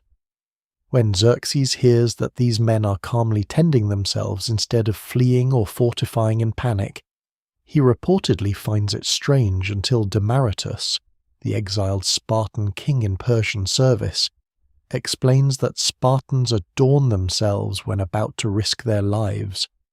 The scene is almost too perfect, and it must be handled with care. It may be a literary construction designed to contrast Persian incomprehension with Spartan discipline, yet it preserves something believable about cultural performance before battle. The Spartans know they are being watched. Calm can be a weapon. To appear unshaken is to force the enemy to wonder what kind of men stand ahead. Demaratus himself is a reminder that the war is not a simple clash between two sealed worlds. He's a Spartan king who lost power and found refuge with Persia. His presence in Xerxes' court complicates the idea of a united Greek identity. Greeks serve Persia. Greeks fight Persia. Greeks advise both sides. Some submit, some resist, some change sides, and some are trapped by events larger than their cities. Demaratus explains Sparta to Xerxes because he knows it from within, and whether Herodotus gives him exactly the right words or not, the dramatic function is clear. Persia is not ignorant of Greek warfare. Xerxes has advisors. The problem is not total misunderstanding. The problem is that knowledge does not always make a narrow pass easy to take. Inside the Greek position, daily life before battle would have been tense, practical, and strangely ordinary. Men must eat, armour must be checked, spears must be arranged, guards must be posted, orders must be passed, sacrifices may be made, omens read, fires tended, wounds from small accidents treated, nerves hidden behind routine. The Spartans are often imagined as silent statues, but an army is never truly silent. It mutters, coughs, sharpens, prays, complains quietly, laughs too hard, sleeps badly, wakes suddenly, and listens. The allies from different cities bring different accents, customs, and assumptions. Some may trust Leonidas deeply. Others may wonder whether this narrow ground will become their tomb. What survives in the record suggests discipline at the centre, but discipline does not remove human tension. It only gives tension a form. The presence of the nearby hot springs adds an eerie softness to the scene. In another season, under another sky, Thermopylae might be a place of rest, healing, or travel, where warm mineral waters rise from the earth and tired bodies pause. Now that same heat breathes beside men preparing to die. This contrast gives the landscape much of its haunting power. War does not happen in abstract space. It enters places that already have smells, textures, uses, and memories. The hot gates are not built for legend. They become legendary because human violence concentrates there with unusual clarity. The strategic purpose remains delay. The defenders cannot know exactly how long they must hold, but time is the substance they are trying to purchase. Every day at Thermopylae helps the Greek fleet at Artemisium coordinate resistance. Every day gives southern Greece more time to prepare, evacuate, argue, panic, and decide. Every day challenges the aura of Persian inevitability. Xerxes' army is meant to move like fate. A small force standing in a pass interrupts that feeling. Even if the pass eventually falls, delay can change the shape of a campaign. The battle is therefore not only about bodies on the road, it is about rhythm. The Greeks are trying to slow the empire down. Leonidas understands that the first assaults will test more than armour. They will test whether the allies believe the chosen ground works. If the first Persian attacks crash and fail, morale inside the pass will harden. If the Greek line wavers early, the entire defence may collapse before strategy has time to matter. The Spartans, placed at the core of the defence, must become proof. Their reputation is now a practical asset. When other Greeks see the Spartan line steady, they may stand steadier themselves. When Persians see repeated attacks fail, they may begin to feel the pass as a hostile thing. Battle is physical, but it is also contagious emotion. As the waiting ends, Thermopylae changes from place to instrument. The repaired wall, the narrow road, the mountain face, the sea edge, the guarded path above, the steaming springs, the Greek shields, and the Persian mass beyond all begin to function together. The pass closes not because stone moves, but because men decide to make stone meaningful.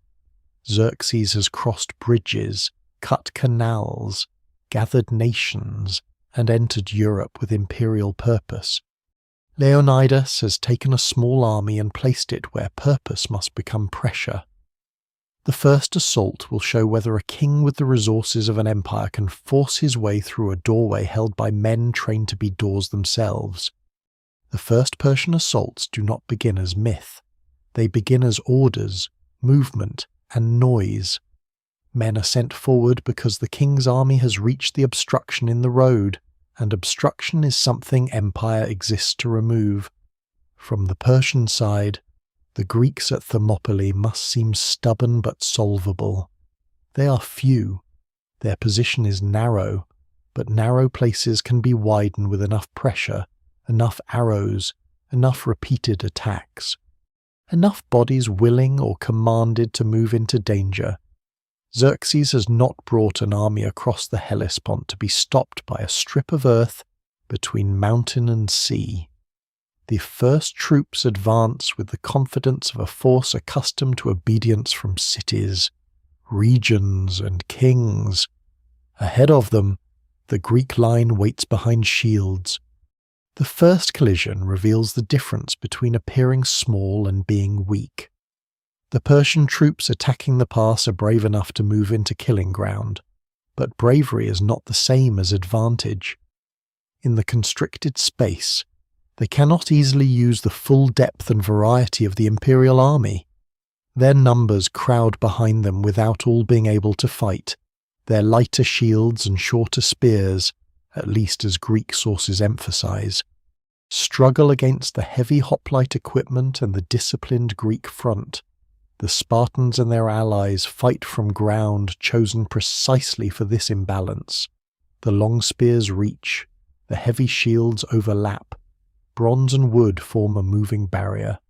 Men at the front stab, shove, step, brace, and withdraw into practiced order while others replace them. The pass turns Persian abundance into frustration.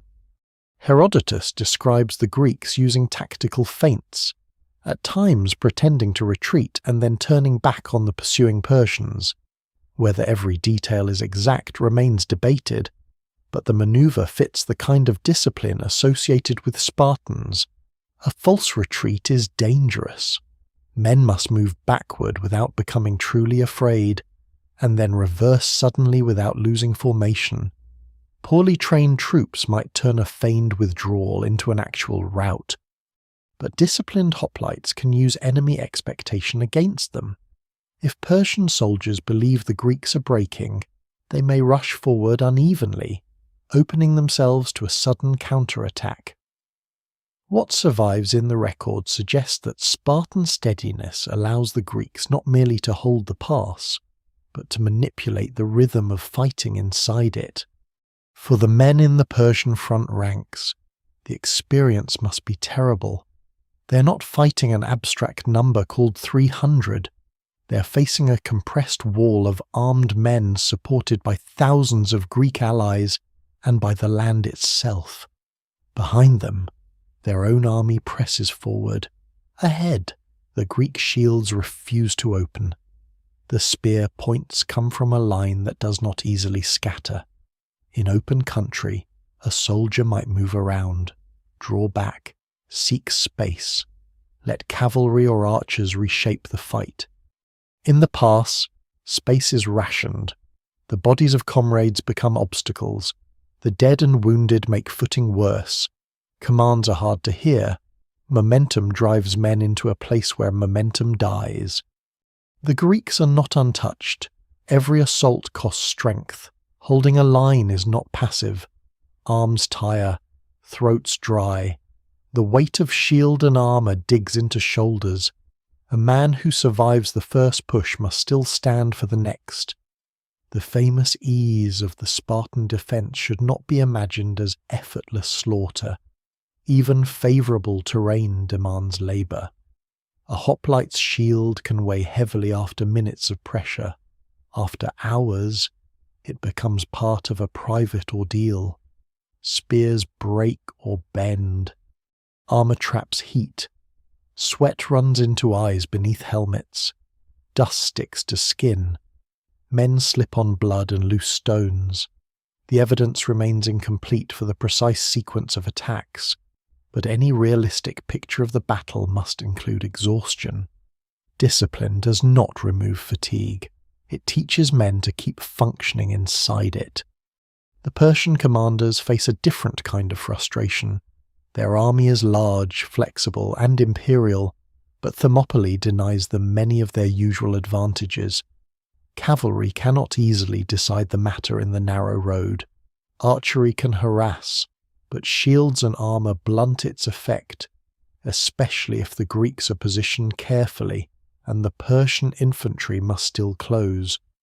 The pass prevents wide encirclement from the front. The Greek line, especially when led by Spartans, does not panic in the expected way. Each failed attack does more than kill men. It changes the mood. An army that expects resistance may endure it.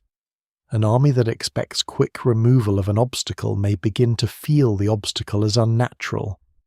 This is where the battle becomes psychological. Xerxes is said to watch from a throne or elevated position, observing the fighting and reacting with disbelief or agitation as his troops fail to break through. Ancient accounts famously show him rising from his seat more than once in alarm. The detail may be dramatized, designed to contrast royal expectation with battlefield reality. Scholars still debate how much of Herodotus' scene reflects eyewitness memory, Persian court rumour, Greek invention, or literary shaping. Yet the core idea is credible. The first assaults at Thermopylae do not produce the result Persian command wants. A king used to vast submission sees a narrow road refusing him. Even if his confidence remains, the delay is real. For the Greek allies, these first attacks are proof that the position can work. Before battle, strategy is theory. After the first failed assault, it becomes visible. Men from smaller cities who might have wondered whether Spartan confidence was arrogance can now see Persian troops driven back. The pass does what it promised. The line holds. The enemy bleeds. Such moments strengthen collective courage. A defender who has survived the first attack is no longer facing an unknown terror. He has felt the enemy's force and remains alive. Fear does not vanish, but it becomes more familiar. Familiar fear is easier to manage than imagined catastrophe. The Spartans rotate through combat with control, according to the ancient account, allowing fresh men to replace tired ones. This kind of rotation requires order under pressure. It also suggests that the defence is not a single wild stand but a managed military action. Leonidas and the Greek commanders are not merely waiting to be overwhelmed. They are using time, ground, and discipline carefully. The battle at Thermopylae often appears in later memory as pure sacrifice. But before it becomes sacrifice, it is competence. The defenders know how to fight in the place they have chosen. They understand that the Persian army must be made to spend itself in narrow installments. The contrast in equipment is important, though it should not become crude. Greek sources often emphasize Persian vulnerability: lighter armor, wicker shields, shorter spears, troops pushed forward against superior hoplite arms. There is truth in the mismatch at Thermopylae, but Persian warfare is not inferior in every setting. In other terrain, Persian cavalry and archery can be dangerous. The empire has not grown by accident. At Thermopylae, however, the specific conditions favor heavily armed infantry holding formation. The battle is therefore not proof that one civilization is inherently braver than another. It is proof that tactics, equipment, training, and terrain can combine to make a smaller force temporarily dominant. This distinction matters because later tellings often turn the battle into a moral contrast too simple for history. Greeks become free men, Persians become slaves. Greeks become disciplined, Persians become soft.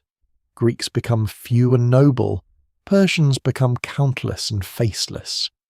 These themes exist already in ancient Greek memory, but they are also propaganda.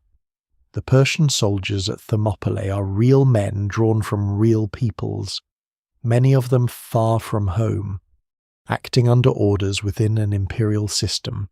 Some likely fight with courage, some likely fear punishment more than death.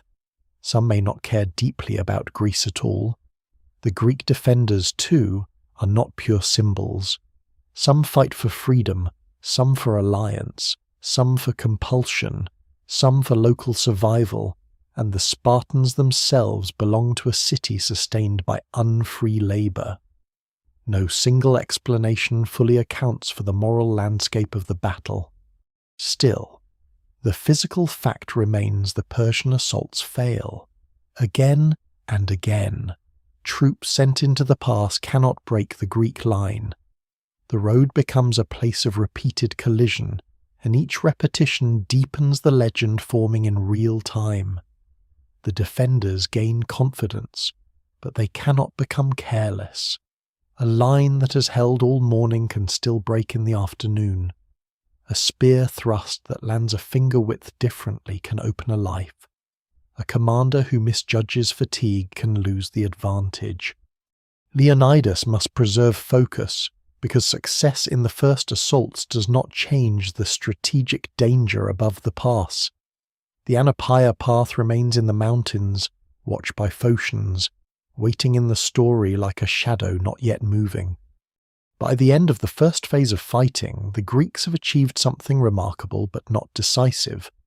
They have shown that the Persian army cannot simply pour through Thermopylae by frontal force. They have damaged the aura of inevitability surrounding Xerxes' advance.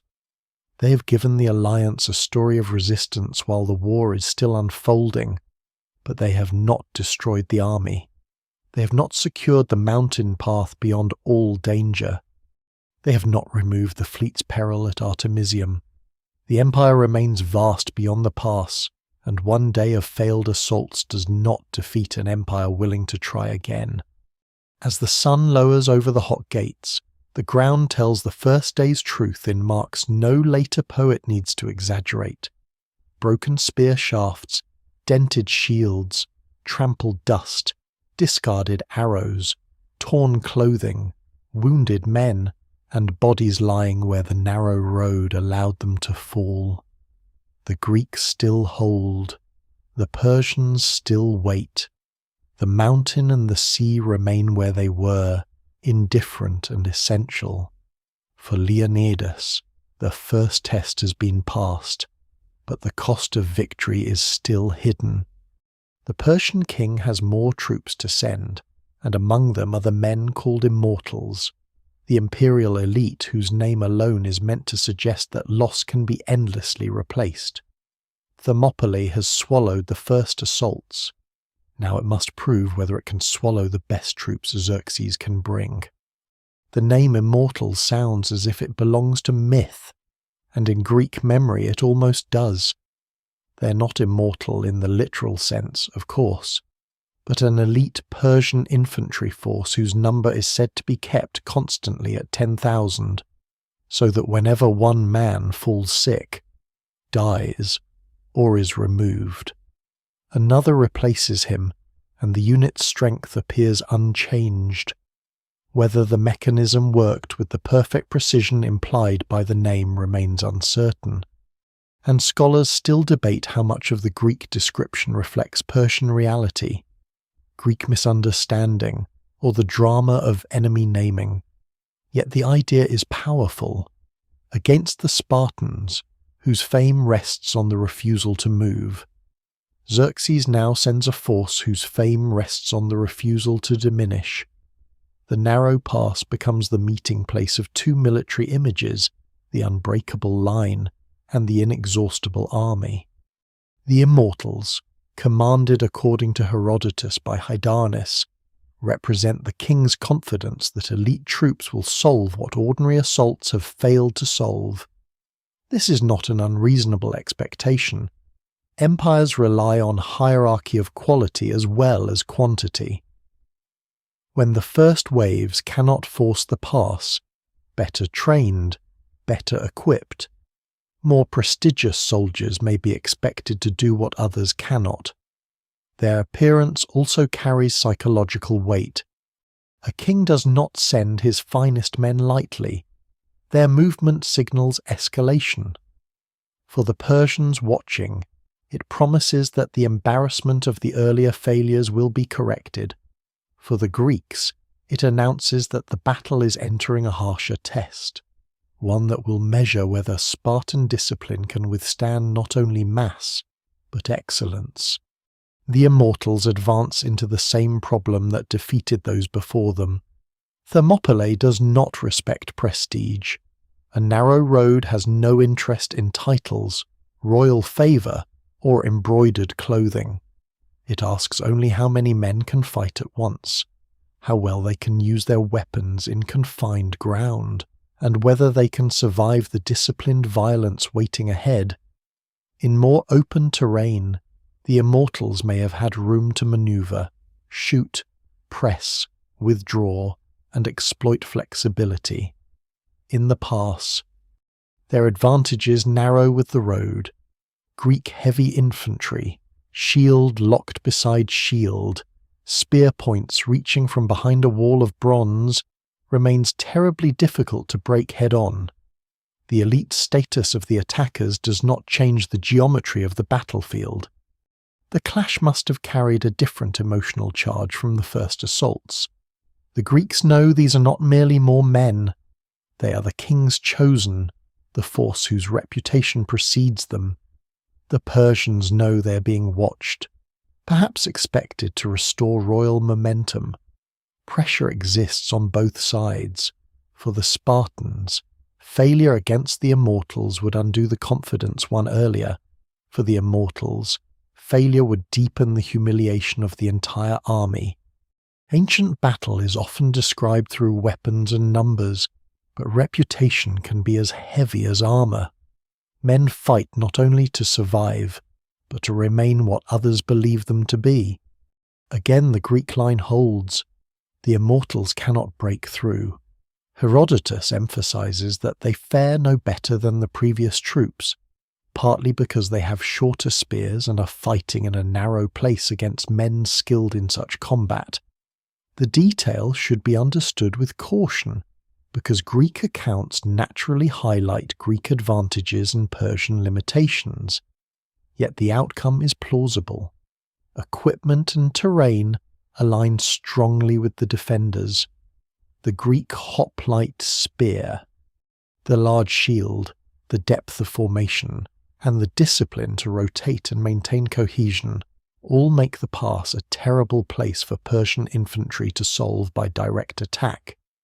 The Immortals may be elite, but they are forced into an enemy's preferred problem. This failure reveals a deeper limit of imperial power.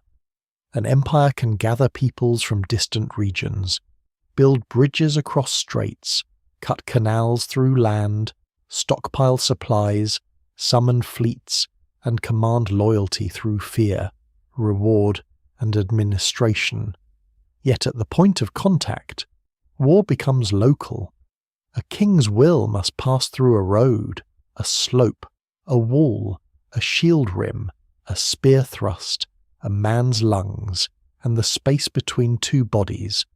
Thermopylae reduces the empire to the width of the pass. That does not make Persia weak. It means power has to take physical form before it can conquer, and physical form can be resisted. The first great lesson of Thermopylae is that scale is not the same as access. For Xerxes, the failure of the Immortals is not only tactical, it is symbolic. If his elite infantry cannot dislodge the Greeks, then the problem is no longer merely stubborn resistance. It is a challenge to royal inevitability. The campaign is still overwhelmingly strong. The pass is only one obstacle. But empires live partly by the impression that they cannot be stopped. Every delay invites calculation among allies, subjects, and enemies. If a handful of Greek cities can resist here, others may wonder what else is possible. The Persian king cannot allow the pass to become a permanent wound in the campaign's prestige. He must either break it from the front, find another way around, or wait until some weakness appears. Inside the Greek defence, the victory over the Immortals must feel immense, but it is not simple joy. Men who have fought all day against repeated assaults and then against the elite of Persia are exhausted. The pass is still held, but holding has a cost that accumulates quietly. Even successful defenders suffer wounds, fatigue, thirst, and the emotional strain of waiting for the next attack. Confidence rises, but so does wear. The Greek line can rotate, but there are not endless fresh troops. Every hour of success consumes the bodies that make success possible. This is one of the cruel balances of defensive warfare. A small force can make a large army pay heavily, but the small force has less room for loss. The Allies also learn something about themselves. The Spartan core has done what reputation promised, but the wider Greek force has shared the danger. Men from Thespiae, Tegea, Mantinea, Corinth, Phocis, Locris, and other communities are not passive spectators of Spartan greatness. They hold positions, guard routes, support the line, and endure the same fearful nearness of the Persian army. Later memory will narrow the beam of attention onto the 300, yet in these hours the defence depends on many cities. What survives in the record suggests that Thermopylae's early success is collective, even if its final image becomes Spartan. The legend simplifies because memory prefers a sharp silhouette. The battlefield itself is crowded. There is another lesser-known element in the Persian difficulty. Command and communication inside such a vast army must have been complex. Orders pass through languages, ranks, ethnic contingents, and battlefield noise.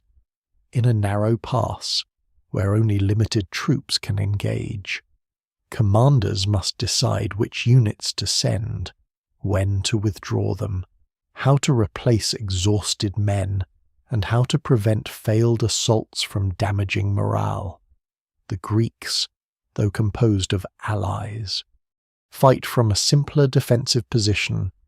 Their task is brutally hard but conceptually clear. Hold the line, maintain formation, use the ground. The Persians must solve the problem dynamically. They must attack into a place designed to make attack costly. No single explanation fully accounts for the repeated Persian failures, but the combination of terrain, Greek armour, Spartan-led discipline, and offensive pressure against a constricted front remains the most convincing. The Immortals' failure does not make them cowards. and it does not make Persian soldiers foolish. It reveals that elite troops are still bound by conditions. This is important because some later tellings turn the battle into a fantasy of natural superiority, as if the Greeks win the early clashes because they are inherently better men. History is more sober and more interesting. The Greeks have chosen the ground well. The Spartans have trained for disciplined close combat. The Persian army's strengths are partly neutralized. The outcome emerges from circumstances, not racial destiny, not simple moral hierarchy, not the fairy tale of a few perfect warriors against a mass of lesser people. The mystery of Thermopylae is not that brave men defeated cowards. It is that a small or disciplined force in the right place can make a huge system stumble. As day turns toward evening, Xerxes has reason to be frustrated but not reason to despair. The pass has not fallen, but the Persians still have time, numbers, scouts, and options. They can continue frontal assaults. They can search the surrounding terrain. They can rely on local knowledge. They can wait for the defenders to tire or for some Greek weakness to reveal itself. The mountain path remains the most important possibility. And somewhere in the landscape the future of the battle is beginning to shift toward it. The Greeks know the path exists, but knowledge is not control. A guarded danger is still a danger. The defenders, meanwhile, may feel that they have entered the realm where their training makes sense. All the years of hunger, obedience, formation, and shame have converged in a place where those qualities matter visibly. The Spartan line has faced the first assaults and the Immortals and has not broken. Every man in the past now knows that Persian power can be resisted. That knowledge is priceless, but it also carries a dangerous sweetness. Success can make a position feel stronger than it is. The main road holds, but the battle is not confined to the main road forever. The mountains are watching. Thermopylae at the end of the second great test is a place of sharpened contradiction. The Greeks have won the day tactically, yet they remain trapped within the larger strategic danger. Xerxes has failed to force the pass by direct attack, yet his army still surrounds the horizon beyond it. The Immortals have not lived up to their name, yet they are only one instrument of an empire with many. The Spartans have become more legendary with every failed assault. Yet living long enough to become a legend is not the same as surviving. In the fading light, the hot gates still belong to Leonidas. But in the high country above, where trees, rocks, and narrow tracks conceal movement better than open roads, the battle is searching for another way to end. The weakness of Thermopylae is not in the wall, not in the shields, not in the courage of the men holding the road. It is higher up, where the mountain folds into rough tracks and shadowed passages, where the main battle below becomes a distant noise carried by wind. The Outnumbered path is not a broad road inviting an army to march in parade. It is a mountain route, difficult enough to matter, known enough to be dangerous. It moves through the high ground around the pass and can bring men behind the Greek position if it is found, followed, and left insufficiently blocked. The defenders understand this danger from the beginning. That is why Phocian troops are placed to guard it. Thermopylae is strong only if the pass and the path are both held. The front door is barred, but the house has a mountain gate.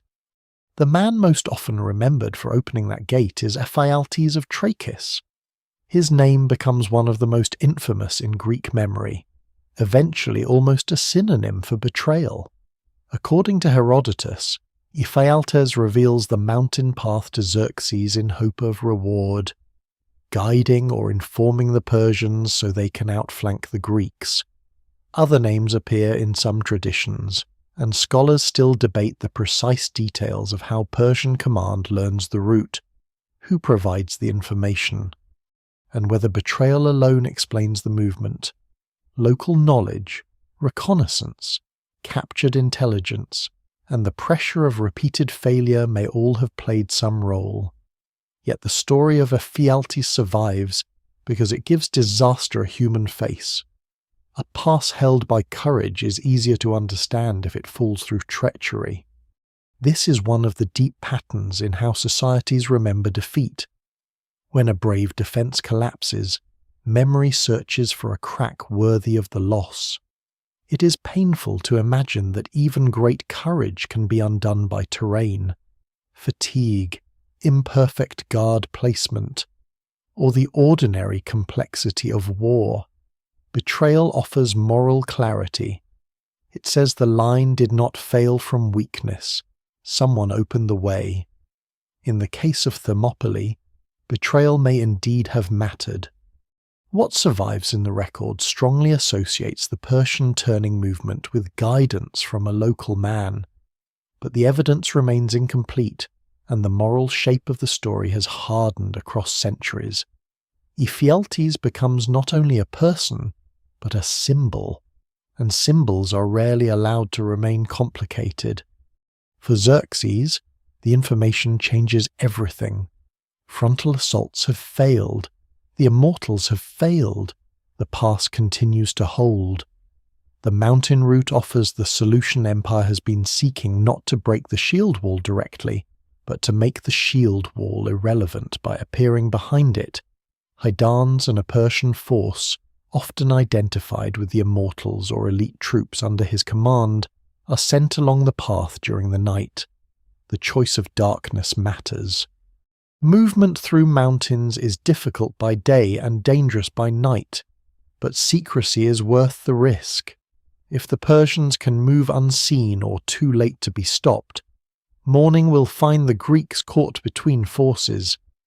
The night march must have been slow, tense, and uncertain. Men accustomed to campfires, roads, and open movement now climb through broken terrain under limited light, guided by someone who knows the way or by those who have been given directions. Armour and weapons weigh differently on a mountain track. A loose stone can betray movement. A misstep can injure a man before battle. Orders must be quiet. The huge confidence of empire narrows into a file of men following a path in darkness. This is another way Thermopylae reduces scale. Even the outflanking force must become small enough to pass through the mountain's hidden logic. Above the main pass, the Phocians keep watch. Their role is essential, yet later memory gives them little glory. They are not the central heroes of the story, and because they fail to stop the Persians, they can appear as a weak link. That judgment may be unfair. Guarding a mountain path at night is extremely difficult. The exact position of the Phocian guard, the terrain around them, the number of Persian troops, and the warning signs they receive are all matters filtered through limited sources. Herodotus says the Persians are detected when they move through oak leaves, the sound revealing them in the dark or early light. The Phocians, surprised, arm themselves and withdraw to higher ground, expecting perhaps that they are the target. The Persians, however, do not stop to destroy them. They continue toward the rear of Leonidas' position. In that moment, the purpose of the march becomes clear only after the danger has passed. The Phocians' response has been judged in different ways. Some may see it as failure, perhaps even cowardice. Others see confusion under pressure. They are positioned to guard a path, but when a large Persian force appears in darkness, their immediate tactical situation is uncertain. If they believe the Persians are attacking them directly, taking higher ground may seem sensible. If they do not understand the larger movement quickly enough, the outflanking force slips by. Scholars still debate how the guard was arranged and whether any realistic defense could have held the path against a determined force once surprise was lost. No single explanation fully accounts for the failure. Human uncertainty and darkness may be enough. Below, Leonidas receives news before the final encirclement is complete. The sources differ on how exactly he learns of the Persian movement. Scouts may report it, deserters may warn him, the seer Megistias, according to tradition, may read the signs in sacrifices and foresee death. These elements combine practical intelligence with religious atmosphere, as Greek battle narratives often do. What matters is that Leonidas knows the position is compromised. The mountain gate has opened. The pass can no longer be held in the same way. The defenders now face a decision that will become the moral heart of the Thermopylae legend: withdraw while there is still time, or remain and die delaying the enemy. This decision is often told as simple and absolute. Leonidas sends the allies away and keeps only the Spartans, loyal Thespians, and reluctant Thebans for the last stand. But the reality may be more complex. Herodotus himself offers more than one possibility. Perhaps Leonidas dismisses most of the allies to save them. Perhaps some allies choose to leave when they see the position lost. Perhaps the withdrawal is part of a strategic attempt to preserve troops for later battles. Perhaps Leonidas and the Spartans remain because Spartan law and honor will not permit retreat. Perhaps the prophecy of the king's death hangs over the choice. These explanations are not mutually exclusive. War decisions often carry many motives at once, and later memory arranges them into cleaner shapes. The allies who leave should not automatically be condemned. If the pass is turned, remaining may mean annihilation without sufficient purpose. Greece still needs soldiers. The war is not over. A force destroyed at Thermopylae cannot fight later at the Isthmus, Plataea, or elsewhere. Strategic withdrawal can be rational, even honourable. Yet the presence of those who remain changes the meaning of the retreat. The 300 Spartans stay. As tradition demands they must. The Thespians. Reportedly around 700 under Demophilus. Also stay voluntarily, and their choice deserves far more attention than popular legend gives it. Thespiae is not Sparta. Its citizens have not built their entire identity around never retreating. For them to remain suggests a powerful commitment, whether to Greek freedom, local honour, loyalty, or the desire not to abandon the stand. Their courage is one of Thermopylae's half-buried truths. The Thebans remain too, though under a cloud of ambiguity. Herodotus portrays them as unwilling, kept by Leonidas as hostages because of suspicion toward Thebes. Later in the final fighting, he says they surrender and try to distance themselves from the resistance. But Theban politics are factional, and later hostility toward Thebes may colour the account. The evidence remains incomplete. Some Thebans may have been reluctant. Others may have been sincere anti-Persian fighters trapped by their city's divided position. Their presence in the last stand refuses the simplicity of the story. Not everyone beside Leonidas is there for the same reason, and not all forms of remaining carry the same meaning. For Leonidas, the choice to stay is both tactical and symbolic. Tactically, a rear guard can slow the Persians and allow departing allies to escape. It can preserve some order in withdrawal. It can buy a little more time for the fleet and for Greece's southern defences. Symbolically, a Spartan king cannot easily abandon the pass after 2 days of successful resistance, especially with the prophecy of royal death hovering in memory, if he retreats with everyone. The story of Thermopylae becomes a clever delay followed by evacuation. If he stays, it becomes sacrifice. He cannot know how later generations will use that sacrifice, but he surely understands the immediate power of Spartan example. A king dying in place says something that no council decree can say. The betrayal through the mountains, therefore, does not merely change the tactical situation. It reveals the hidden tension inside the entire defence. The Greeks have relied on narrowness, but narrowness has another side. It creates strength at the front and vulnerability at the flank. They have relied on alliance, but alliance requires every assigned group to succeed. They have relied on time, but time allows the enemy to search, learn, and adapt. The past that seemed to freeze Persian power now begins to thaw under a different kind of movement. Thermopylae is still held, but the meaning of holding changes. It is no longer a question of stopping the invasion here. It is a question of how to meet the end in a way that serves the living. As morning approaches, the men who remain understand more than the men of the first day did. They know the main Persian army is still in front. They know another force is coming behind. They know the pass has become a closing ring.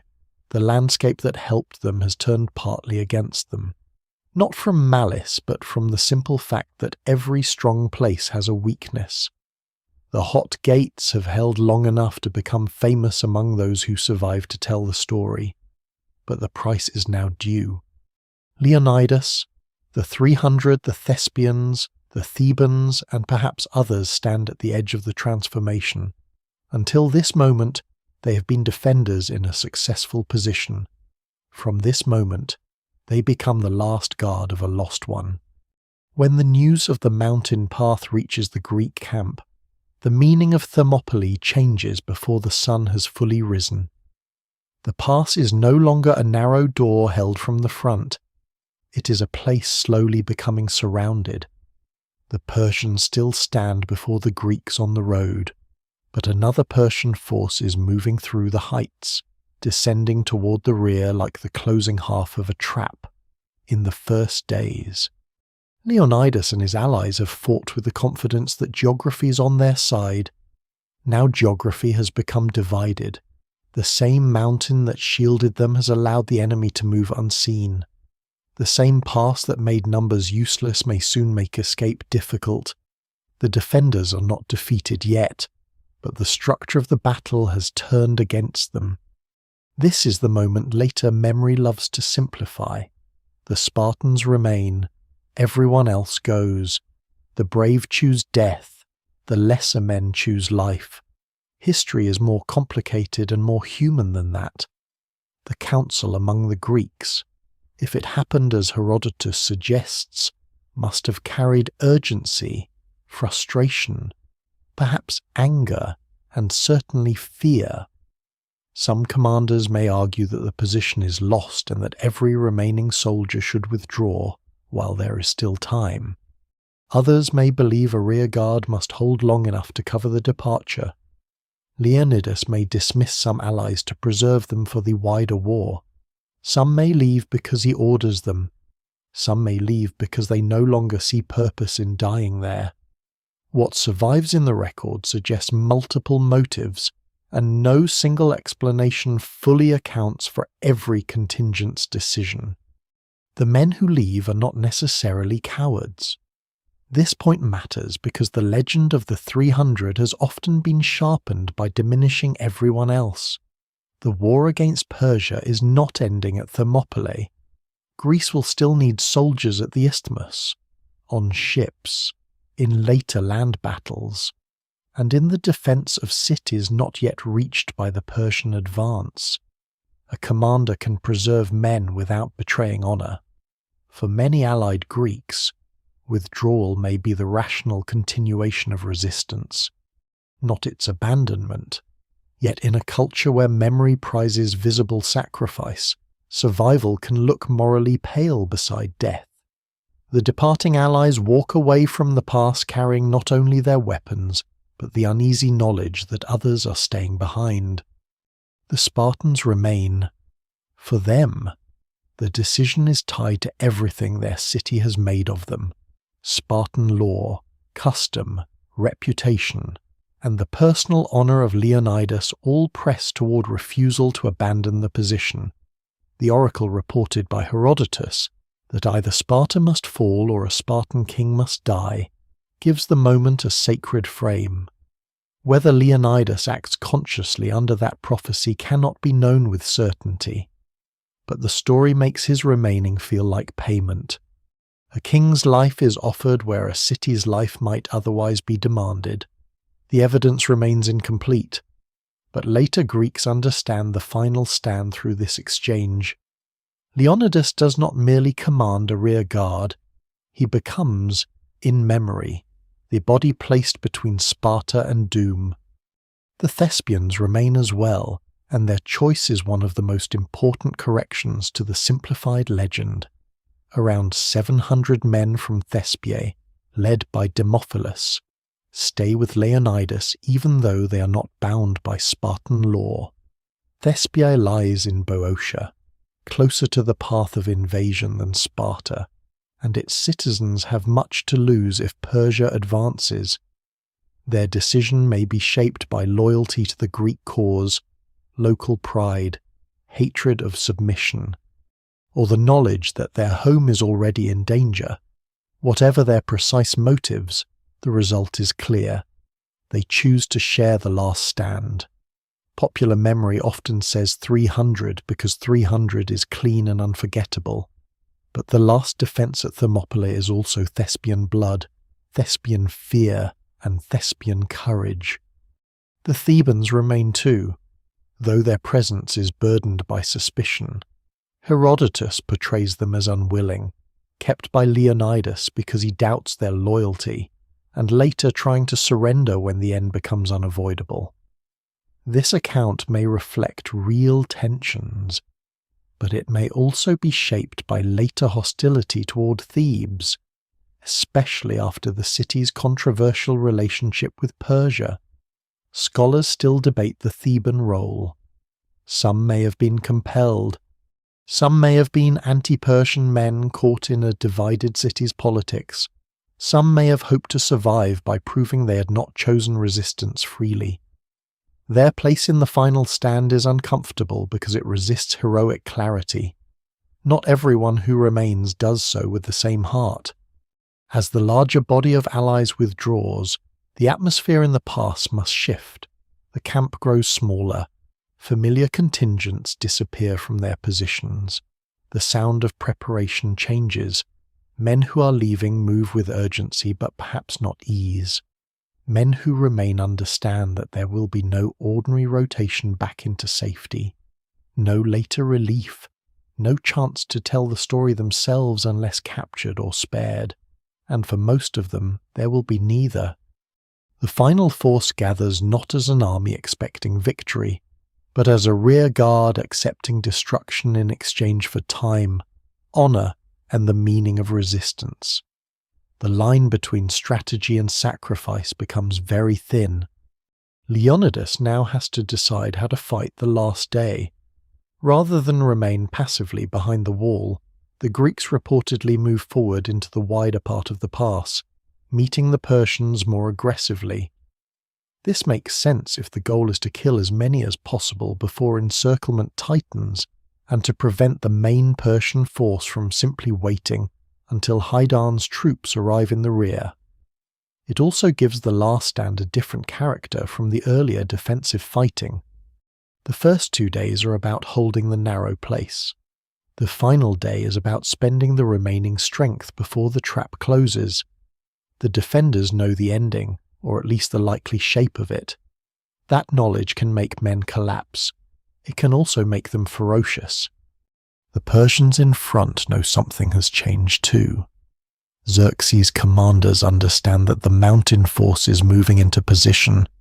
They no longer need to solve the pass purely through frontal assault, but they still must engage the Greeks and keep them fixed. The main Persian troops advance again, and this time the Greeks fight with the desperation of men whose future has shrunk to hours.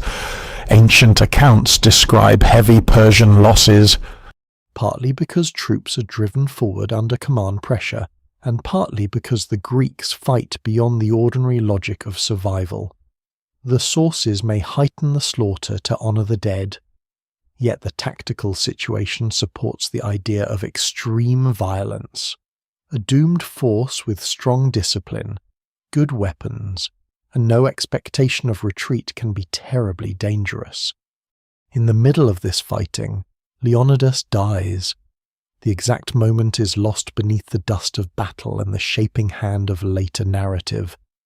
Herodotus says a fierce struggle breaks out over his body, with Greeks and Persians fighting to possess it.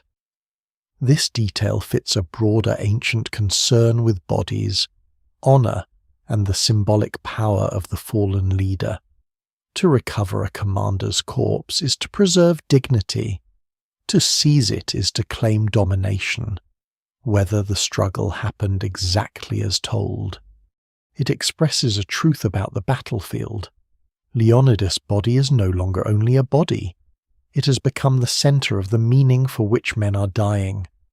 The king who remains in obedience to law and prophecy now lies in the pass, and his companions fight to keep even his dead form from becoming a Persian trophy.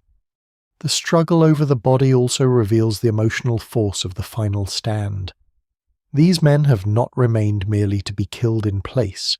They fight to control what can still be controlled: the line, the body of the king, the pace of their own ending, the memory that might survive them.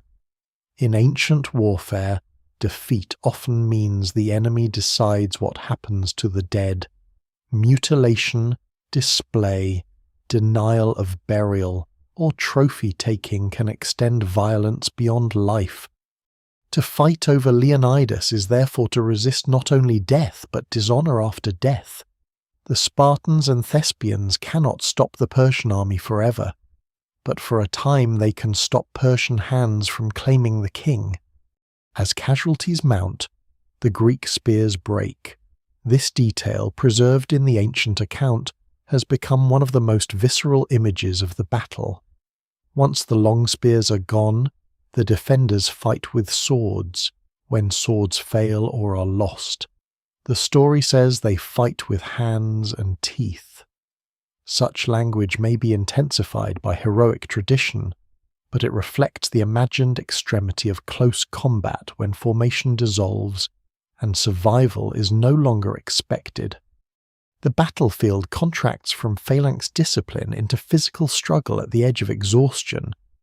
The men who were trained to stand in order are now forced into a more chaotic bravery, still shaped by discipline but stripped of the clean geometry that made the first days possible. The final stand forms around a small hill or mound behind the wall, where the remaining Greeks gather as the Persians close from front and rear. The encirclement is now complete or nearly complete. Arrows, spears, and assaults come from multiple directions. The defenders no longer hold the pass in the strategic sense. They occupy a last point within it. The movement from road to wall to mound has the structure of a tightening circle. Each stage leaves less space, fewer weapons, fewer men, and fewer choices. Yet this reduction is precisely what memory will magnify. The smaller the physical space becomes, the larger the symbolic space grows.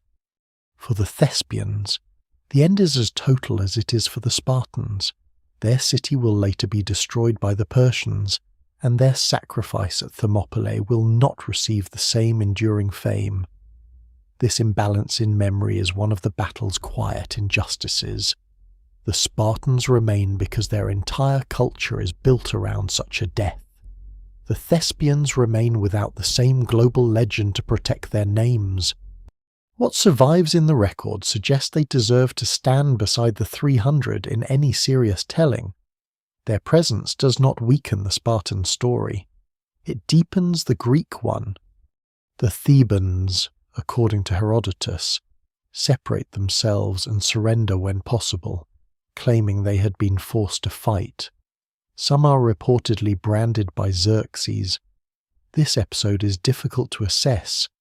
It may preserve a real attempt at survival by men trapped between hostile powers. It may be coloured by anti-Theban feeling. It may reflect the complex factional reality of Thebes. The evidence remains incomplete, and a fair account should resist turning the Thebans into simple villains.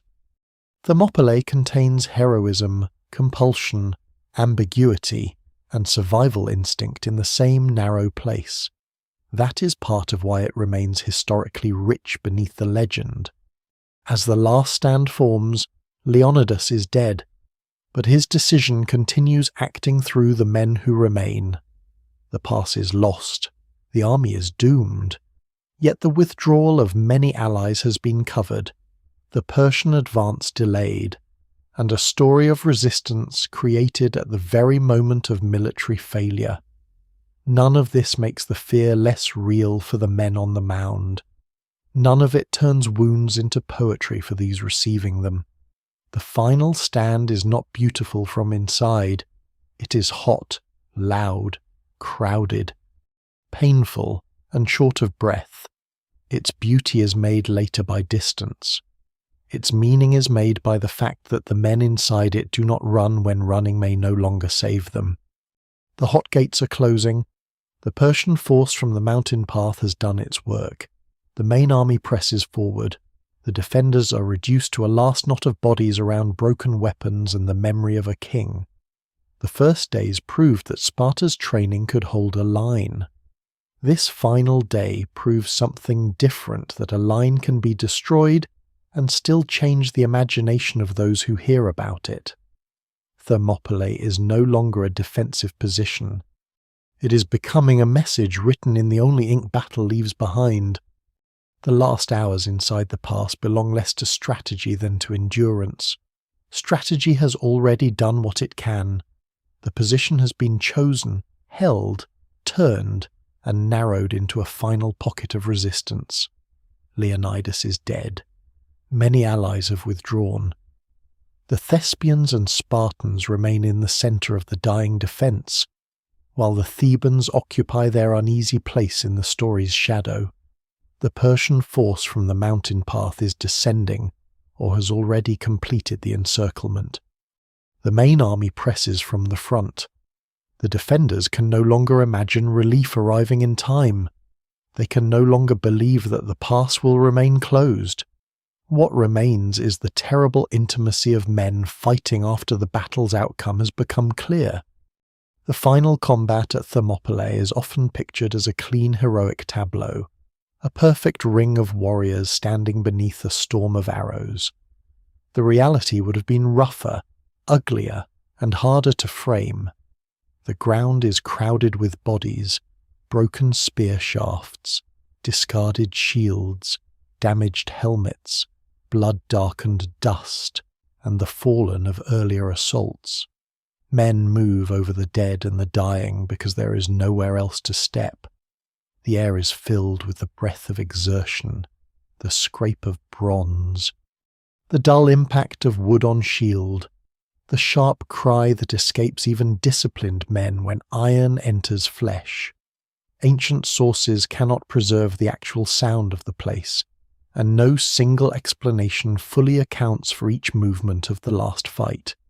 But the physical conditions are not mysterious.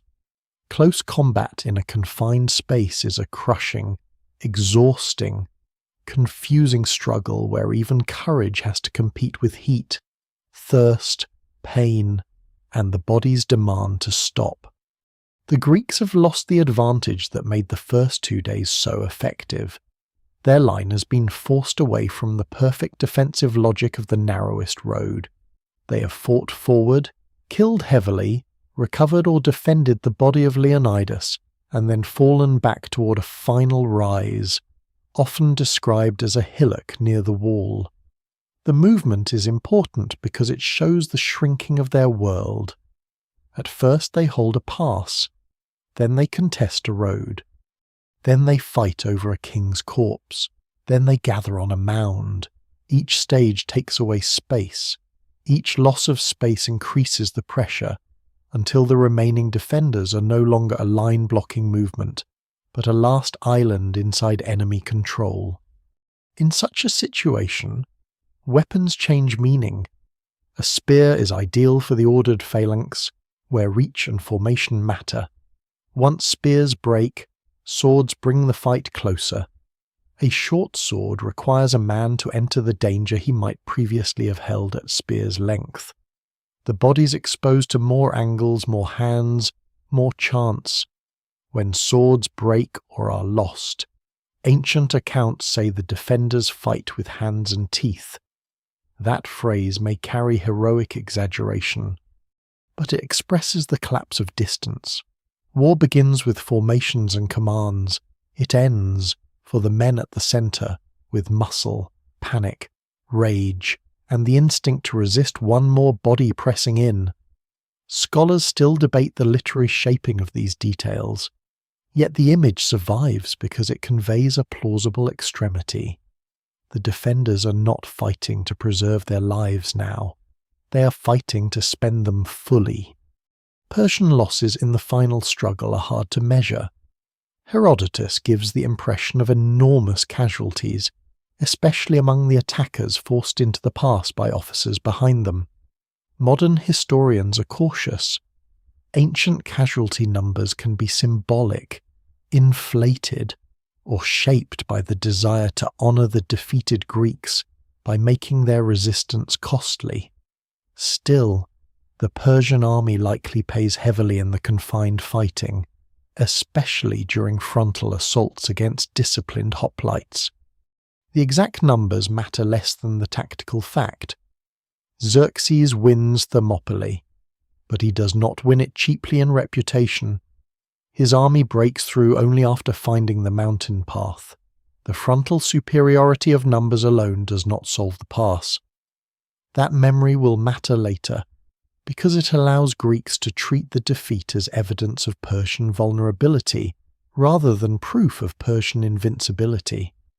For the Persian soldiers who surround the final defenders, the last combat is not symbolic in the same way it becomes for later storytellers. It is immediate work under command. Some may feel anger after 2 days of failed assaults. Some may feel admiration or fear toward men who refuse to surrender. Some may feel nothing beyond the need to survive the next few moments. It is easy for later tradition to turn them into faceless masses. But they too are human beings drawn into the machinery of empire. They come from different regions, speak different languages, and carry different reasons for being there. Their courage has often been flattened by Greek memory. Yet the men closing around the mound must still approach armed enemies who have nothing left to lose. That is no small thing. The death of Leonidas intensifies Xerxes' response after the battle. According to Herodotus, the Persian king orders the body of Leonidas to be beheaded and crucified or impaled.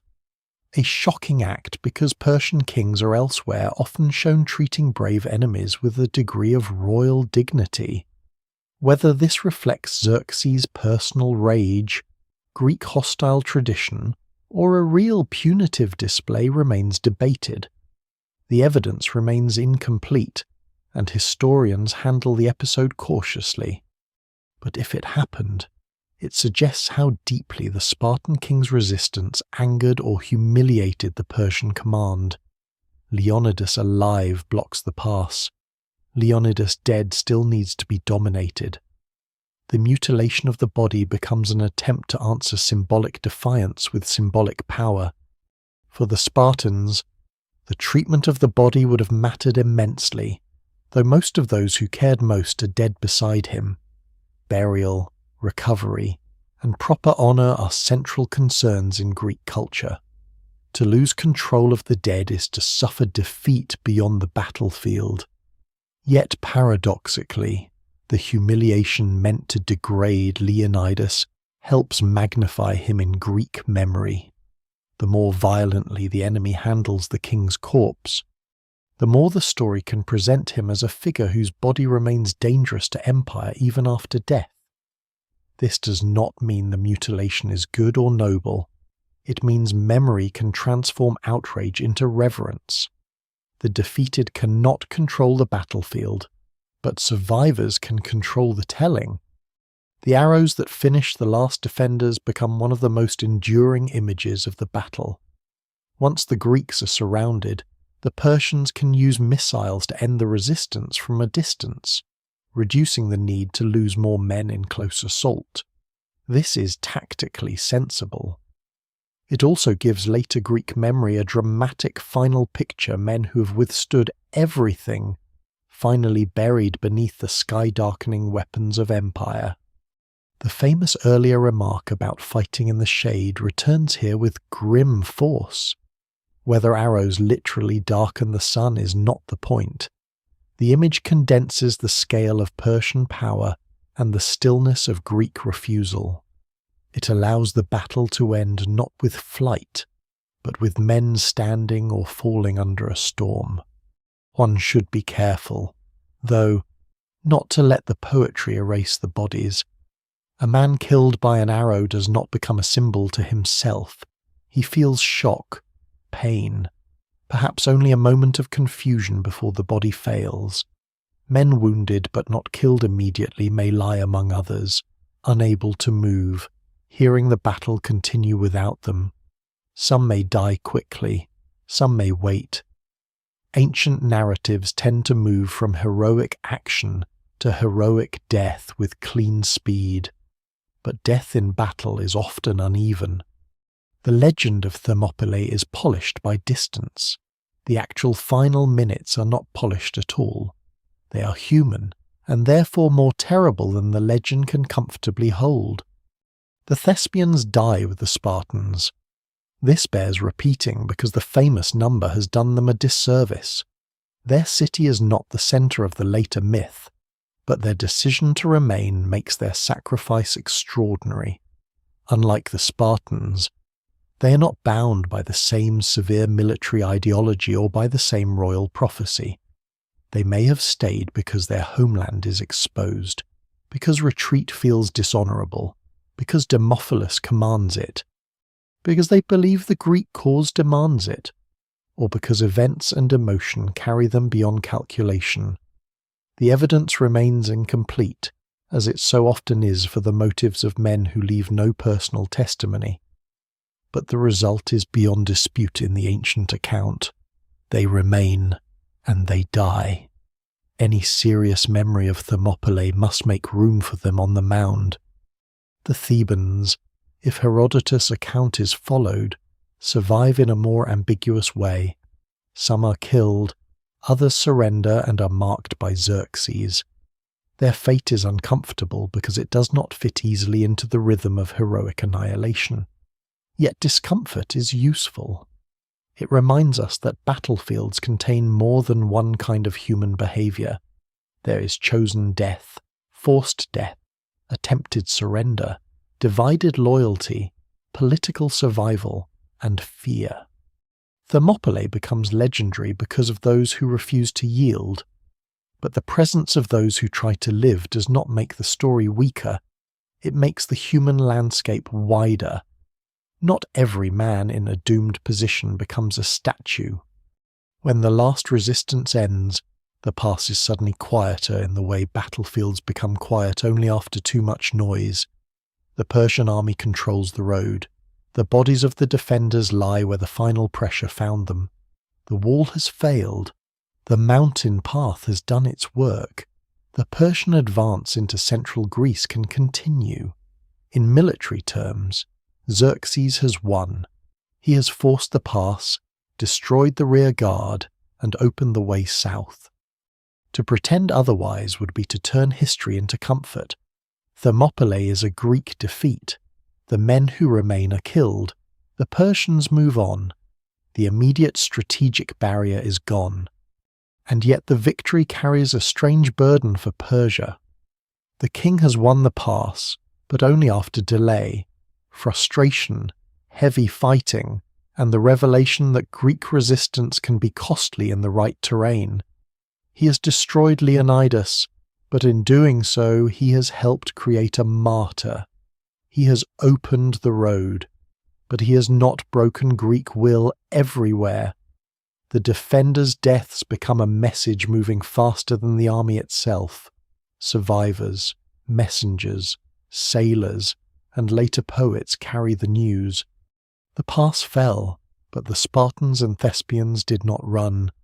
That distinction is the seed of legend. Thermopylae's power lies in this contradiction. It is both failure and triumph. both tactical defeat and moral victory, both a lost position and an enduring signal. Such phrases can become empty if repeated too easily, but here they describe a real historical tension. The Greeks could not hold the pass. They could, however, change the meaning of the Persian advance. After Thermopylae, Xerxes still moves south with immense power, but the aura around that power is altered. It can be resisted. It can be delayed. Its best troops can fail. Its king can be angered. Its victories can cost more than expected. The last bodies in the past do not know this. They do not hear the later songs. They do not know that their names, or at least their number, will outlive cities, empires, languages, and the coastline that once made Thermopylae narrow. They die in a place of heat, dust, stone, and pressure, surrounded by enemies, far from the valley that trained them. The bronze is dented, the shields are split, the spears are gone, the king is dead, the pass is open, and somewhere beyond the battlefield. Greece has to decide what to do with the time these men have bought. After Thermopylae, the road south lies open, and the meaning of the battle begins to change almost before the dead are cold. For Xerxes, the immediate result is clear. The pass has fallen.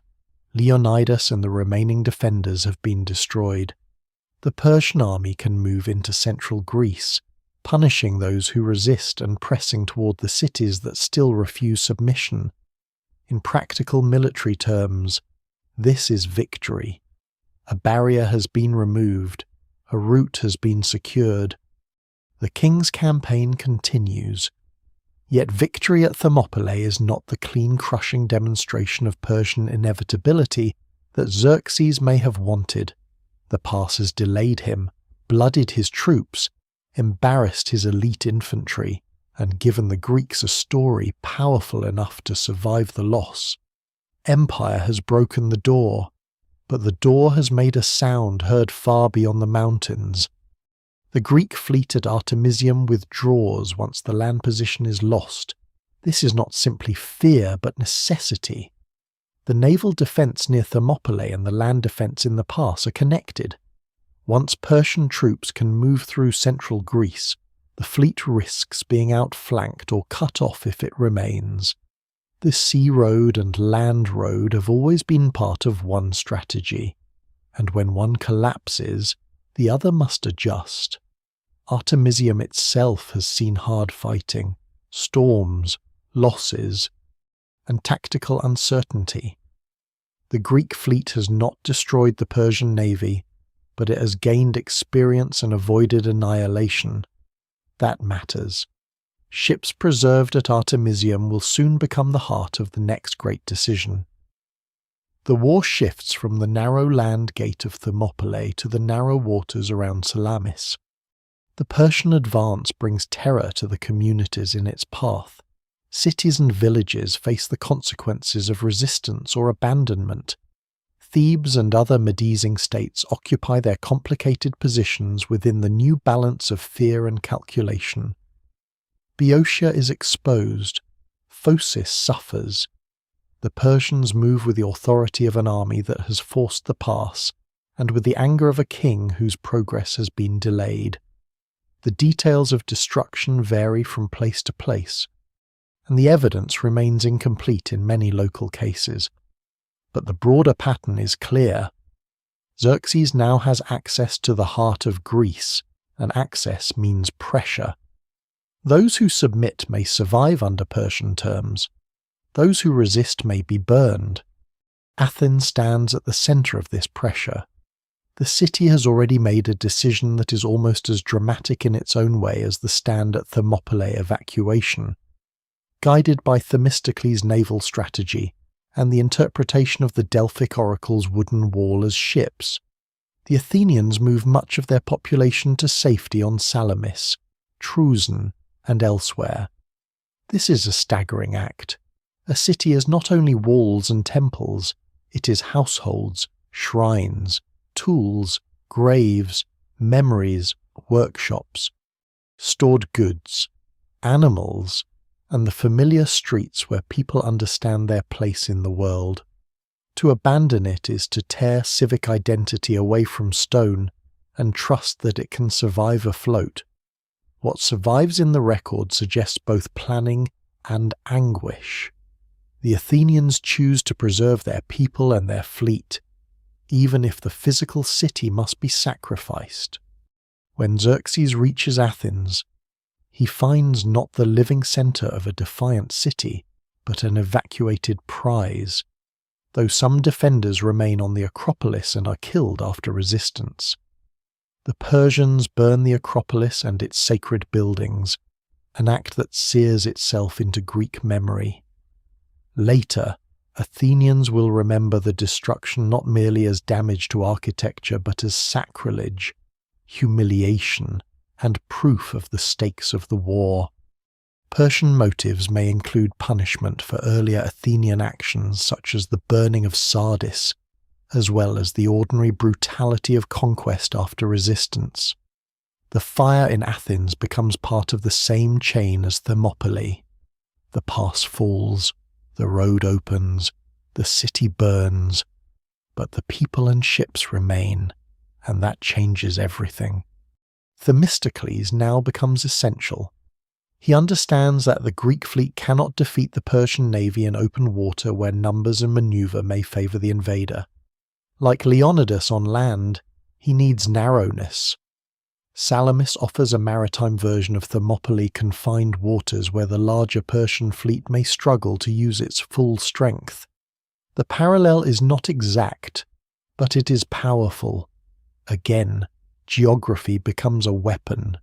Again, the Greeks seek to make Persian scale awkward.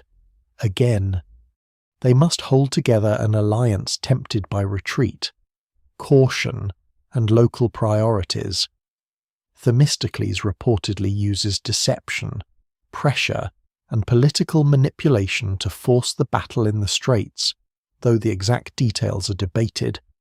No single explanation fully accounts for the Greek decision to fight at Salamis, but Athenian urgency, Peloponnesian caution, and Themistocles' strategic vision all collide there. Thermopylae influences Salamis in ways that are not always visible. The stand at the pass has bought time for evacuation and fleet coordination. It has also created a psychological example.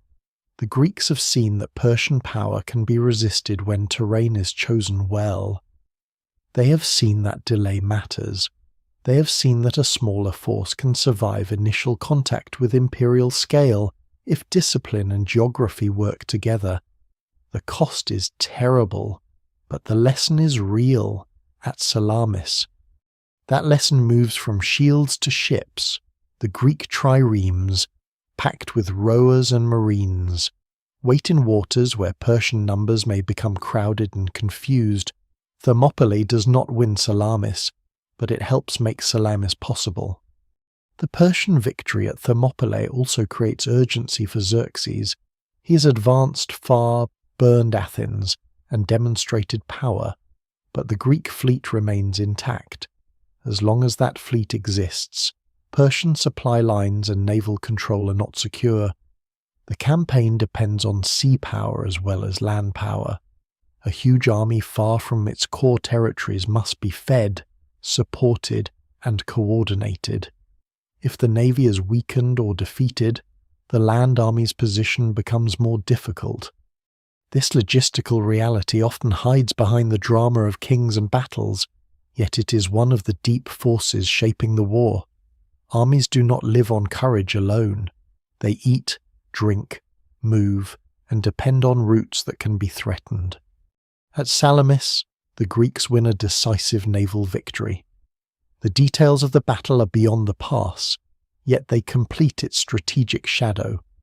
The Persian fleet suffers badly in the confined waters.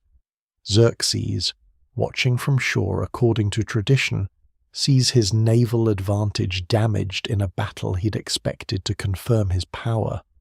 Once again, a narrow place changes the meaning of numbers. Once again, the Greek choice of ground, or water, turns imperial mass into congestion. Scholars still debate many tactical details of Salamis, including the exact movements of fleets and the degree of Persian losses, but the outcome is secure. The Persian navy is beaten badly enough that Xerxes' campaign must change.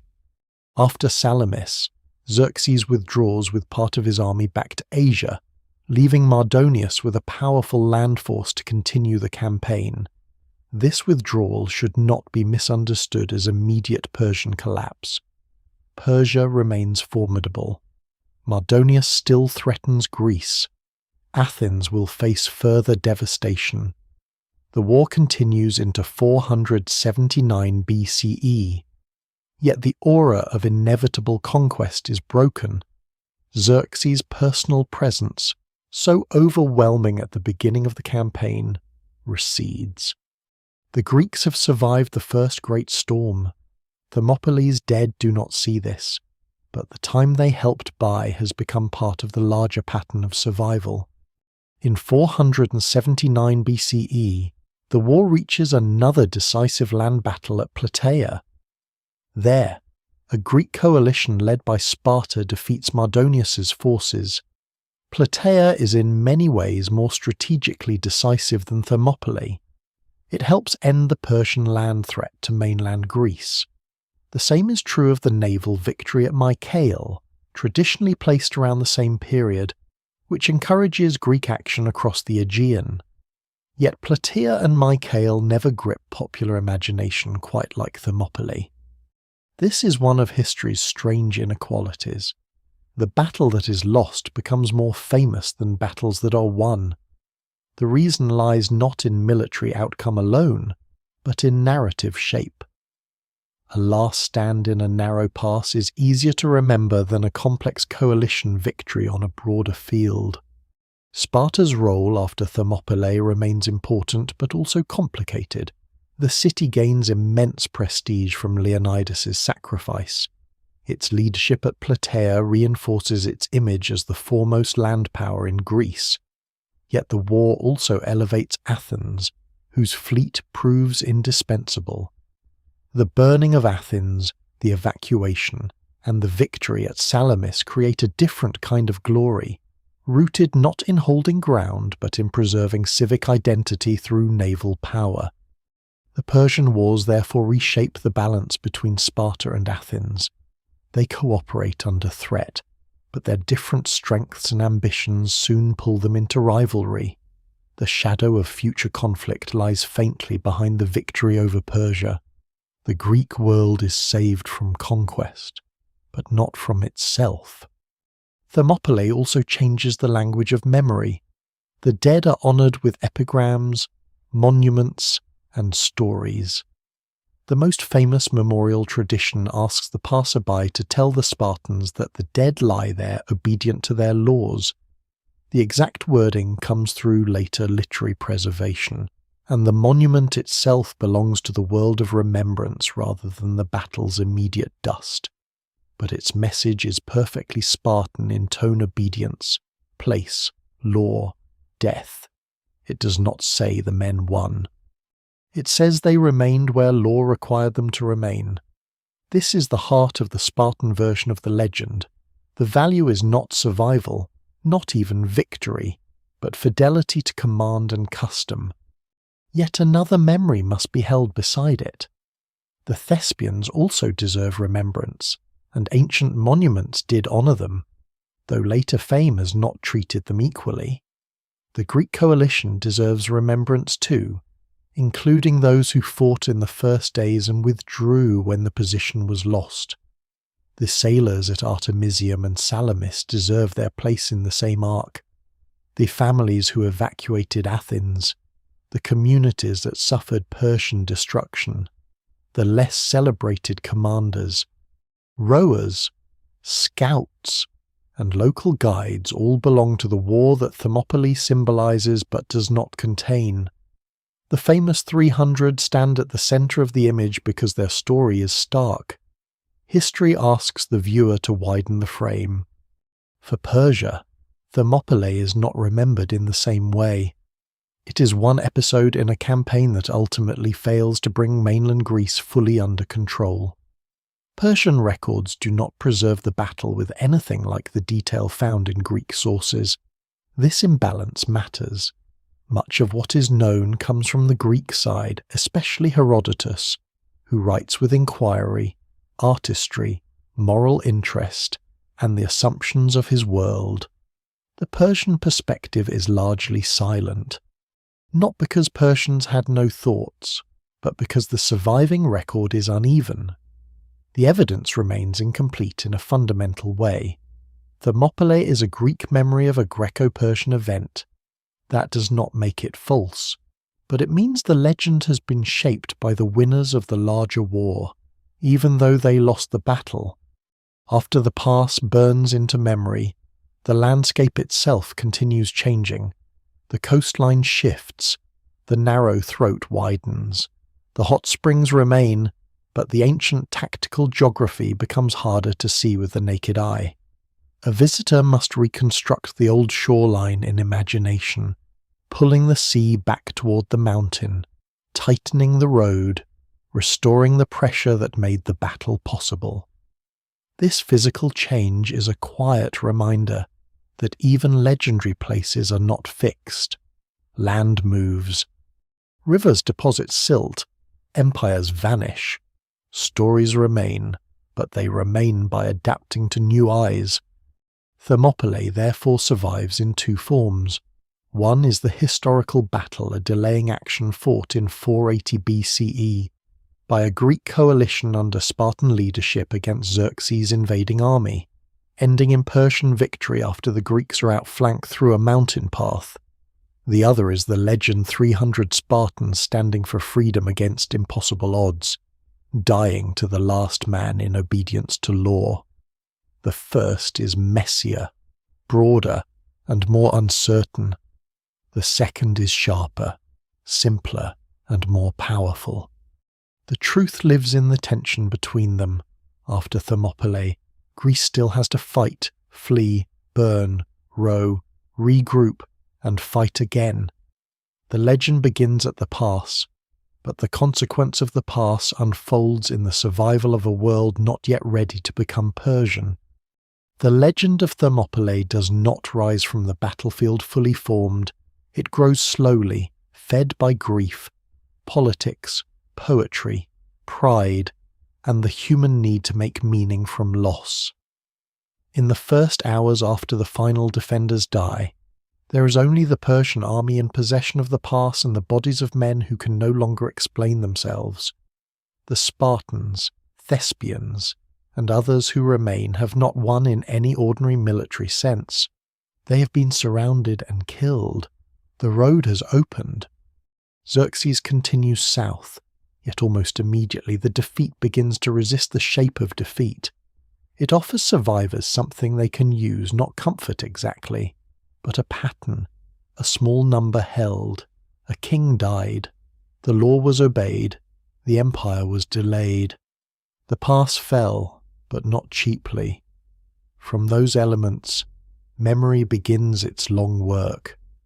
The Greeks are skilled at turning memory into form. They carve inscriptions, raise monuments, compose epigrams, tell stories at dining tables, repeat anecdotes in public, and carry examples from one generation to another. Thermopylae is almost perfectly suited to this process because it is simple enough to grasp and deep enough to reuse. The place is narrow, the enemy is vast, the defenders are few, the ending is fatal. The lesson can be adjusted depending on who is telling it. For Spartans, it proves obedience to law and the superiority of discipline over fear. For other Greeks, it becomes part of the broader story of resistance to Persia. For later writers, it becomes a mirror in which they can examine courage, tyranny, sacrifice, patriotism, and the price of freedom. The battle's historical details remain complex, but its symbolic structure is almost dangerously clean. The most famous memorial tradition associated with the Spartans captures this cleanness with extraordinary force. The passerby is asked to tell the Lacedaemonians that the dead lie there, obedient to their commands. The power of the message lies in its restraint. It does not boast. It does not describe slaughter. It does not ask for tears. It does not even say the dead were brave, because bravery is assumed. It says they obeyed. In Spartan moral language, that is enough. The line turns death into civic completion. A man is born, trained, judged, placed in the line, and finally found still in place when life leaves him. The evidence for the exact wording comes through literary preservation, and one must remember that memorial language is crafted after the event. Still, it expresses the ideal so perfectly that it becomes inseparable from the battle's afterlife. But the same sharpness that makes the Spartan legend powerful also makes it incomplete. Thermopylae was not defended by 300 men alone. The first days included thousands of Greeks from many cities. The final stand included the Thespians, whose sacrifice was enormous and voluntary, at least in the dominant ancient account. The Thebans were present too, though their role remains tangled in suspicion, compulsion, surrender, and later political hostility. The Phocians guarded the mountain path and failed to stop the outflanking force, but their failure should not erase the difficulty of their task. The sailors at Artemisium fought the naval counterpart to the land defence. The Athenians evacuated their city and later fought at Salamis. The legend survives by narrowing the frame, but history requires opening it again. The 300 became symbols, yet symbols cast shadows. Why, then, do the Spartans dominate the memory so completely? Partly because Sparta already possessed a reputation for discipline that made the story believable.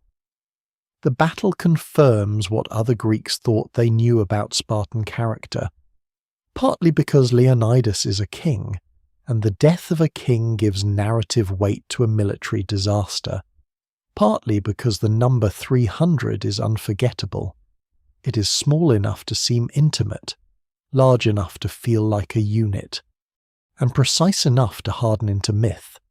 Partly because Sparta's own culture values silence, obedience, and death in place, giving later writers a stark moral vocabulary.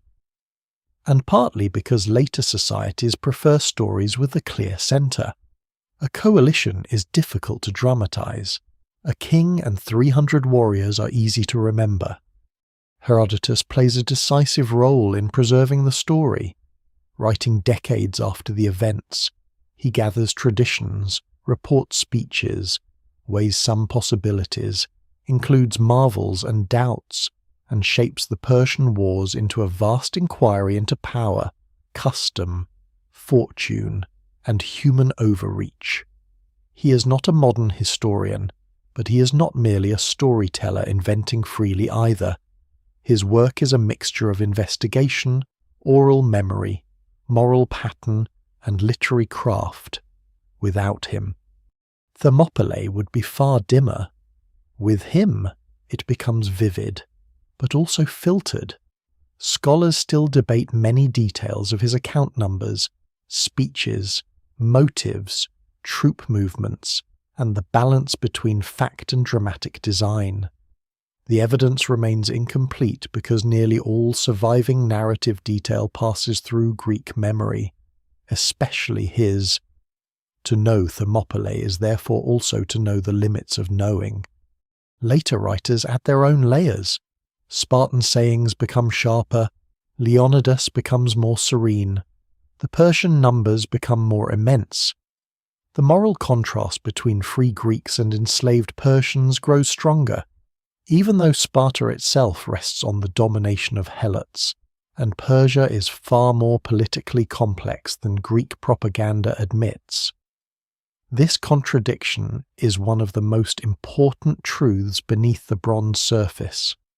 The Spartans die in a cause later framed as Greek freedom.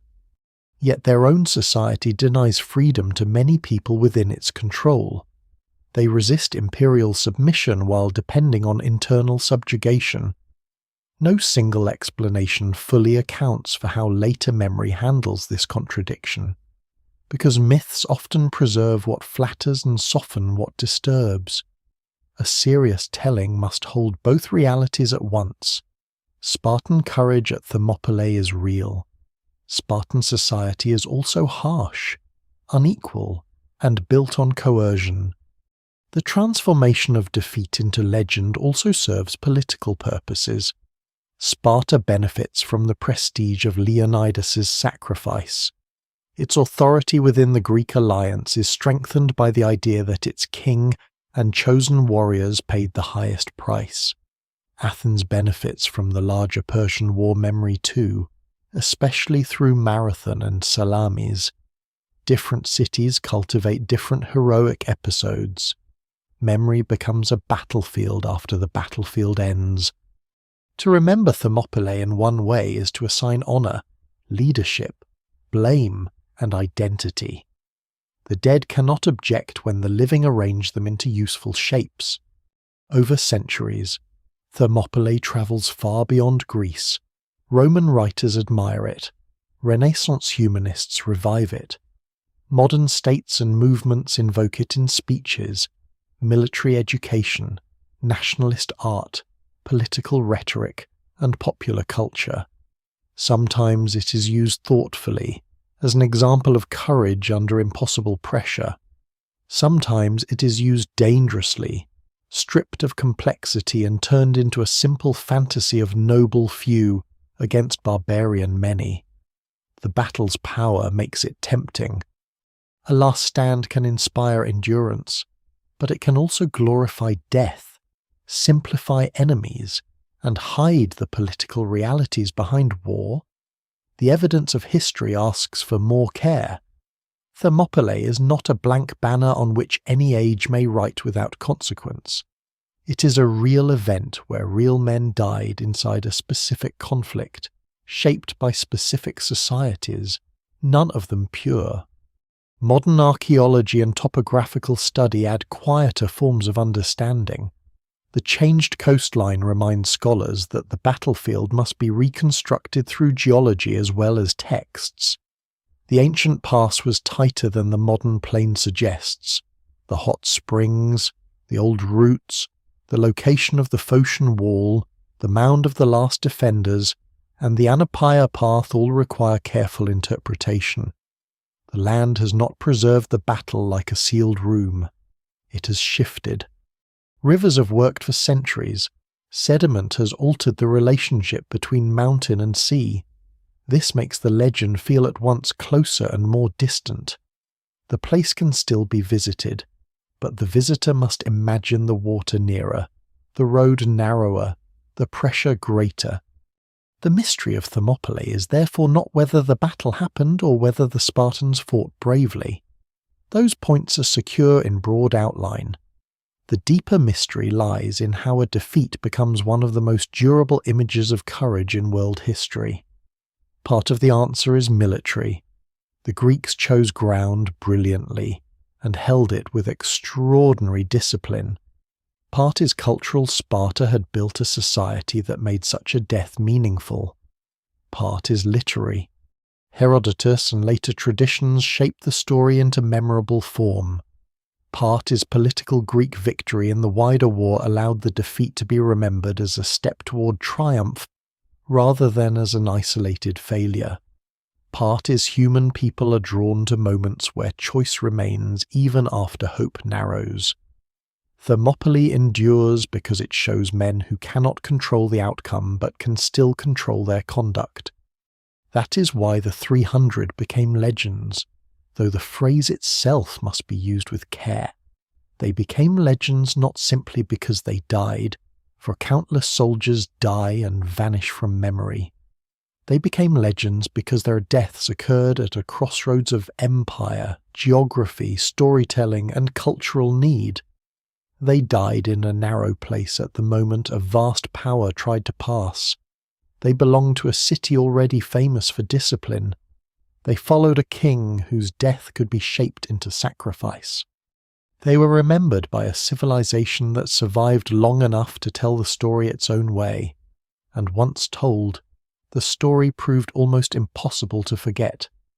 Yet beneath the legend, one can still sense the original scene, not polished bronze, not marble calm, not a slogan, but men in heat and dust, trained from childhood, standing beside allies whose names deserve more light, facing soldiers from an empire that was neither foolish nor weak. The past falls, the war continues, the story grows. Thermopylae remains because it contains contradiction without losing force. It is defeat and defiance, courage and propaganda, freedom and oppression. History and myth. The 300 become legends because later generations need them to mean something, but they first become memorable because, for a few days at the hot gates, they make the largest army in the world stop and fight for every step. The past grows quiet again, as all battlefields eventually do. The shouts fade first, then the orders, then the groan of movement, then even the footsteps of the living as armies continue down the road and leave the dead behind. The mountain remains. The sea, closer then than it is now, moves under the pale light. The warm springs keep breathing from the earth, indifferent to kings, empires, shields, and names. Thermopylae returns to being a place of stone, heat, water, and wind. But it is no longer only a place. It has become a memory that cannot be buried with the men who made it. Across the years, the narrow pass widens. Rivers carry silt, the shoreline shifts, the road changes, the world that knew Leonidas disappears piece by piece. Sparta itself declines, its citizen body shrinking, its hard system strained by wealth, loss, and time. The Persian Empire too passes into history, vast and brilliant and vulnerable like every empire before and after it. Athens rises, quarrels, builds, remembers, and falls under other powers. The Greek cities that once feared Xerxes eventually become memories beneath Roman roads. Byzantine churches, Ottoman shadows, modern highways, and the slow dust of centuries. Nothing remains fixed except the human habit of returning to certain stories when the present feels uncertain. Thermopylae endures because it is not only about death, it is about the fragile space between fear and action. It is about the moment when people stand inside forces too large to control and still decide how they will meet them. The story is not pure. Sparta was not pure. The legend is not complete. Other Greeks stood there. Other lives were erased by the brightness of the famous number. The empire they resisted was more complex than the old stories allowed. Yet somewhere beneath every correction, every debate, every warning against myth, there remains the image of a narrow place held for a little while longer than it should have been. That image is why the hot gates still call across time, not because the men there were untouched by fear, but because fear did not entirely command them, not because they stopped history, but because they slowed it, not because they won the battle, but because they changed what defeat could mean. Their shields broke, their spears splintered, their bodies fell, and the Persian army passed on. But the silence they left behind was not empty. It filled slowly with memory.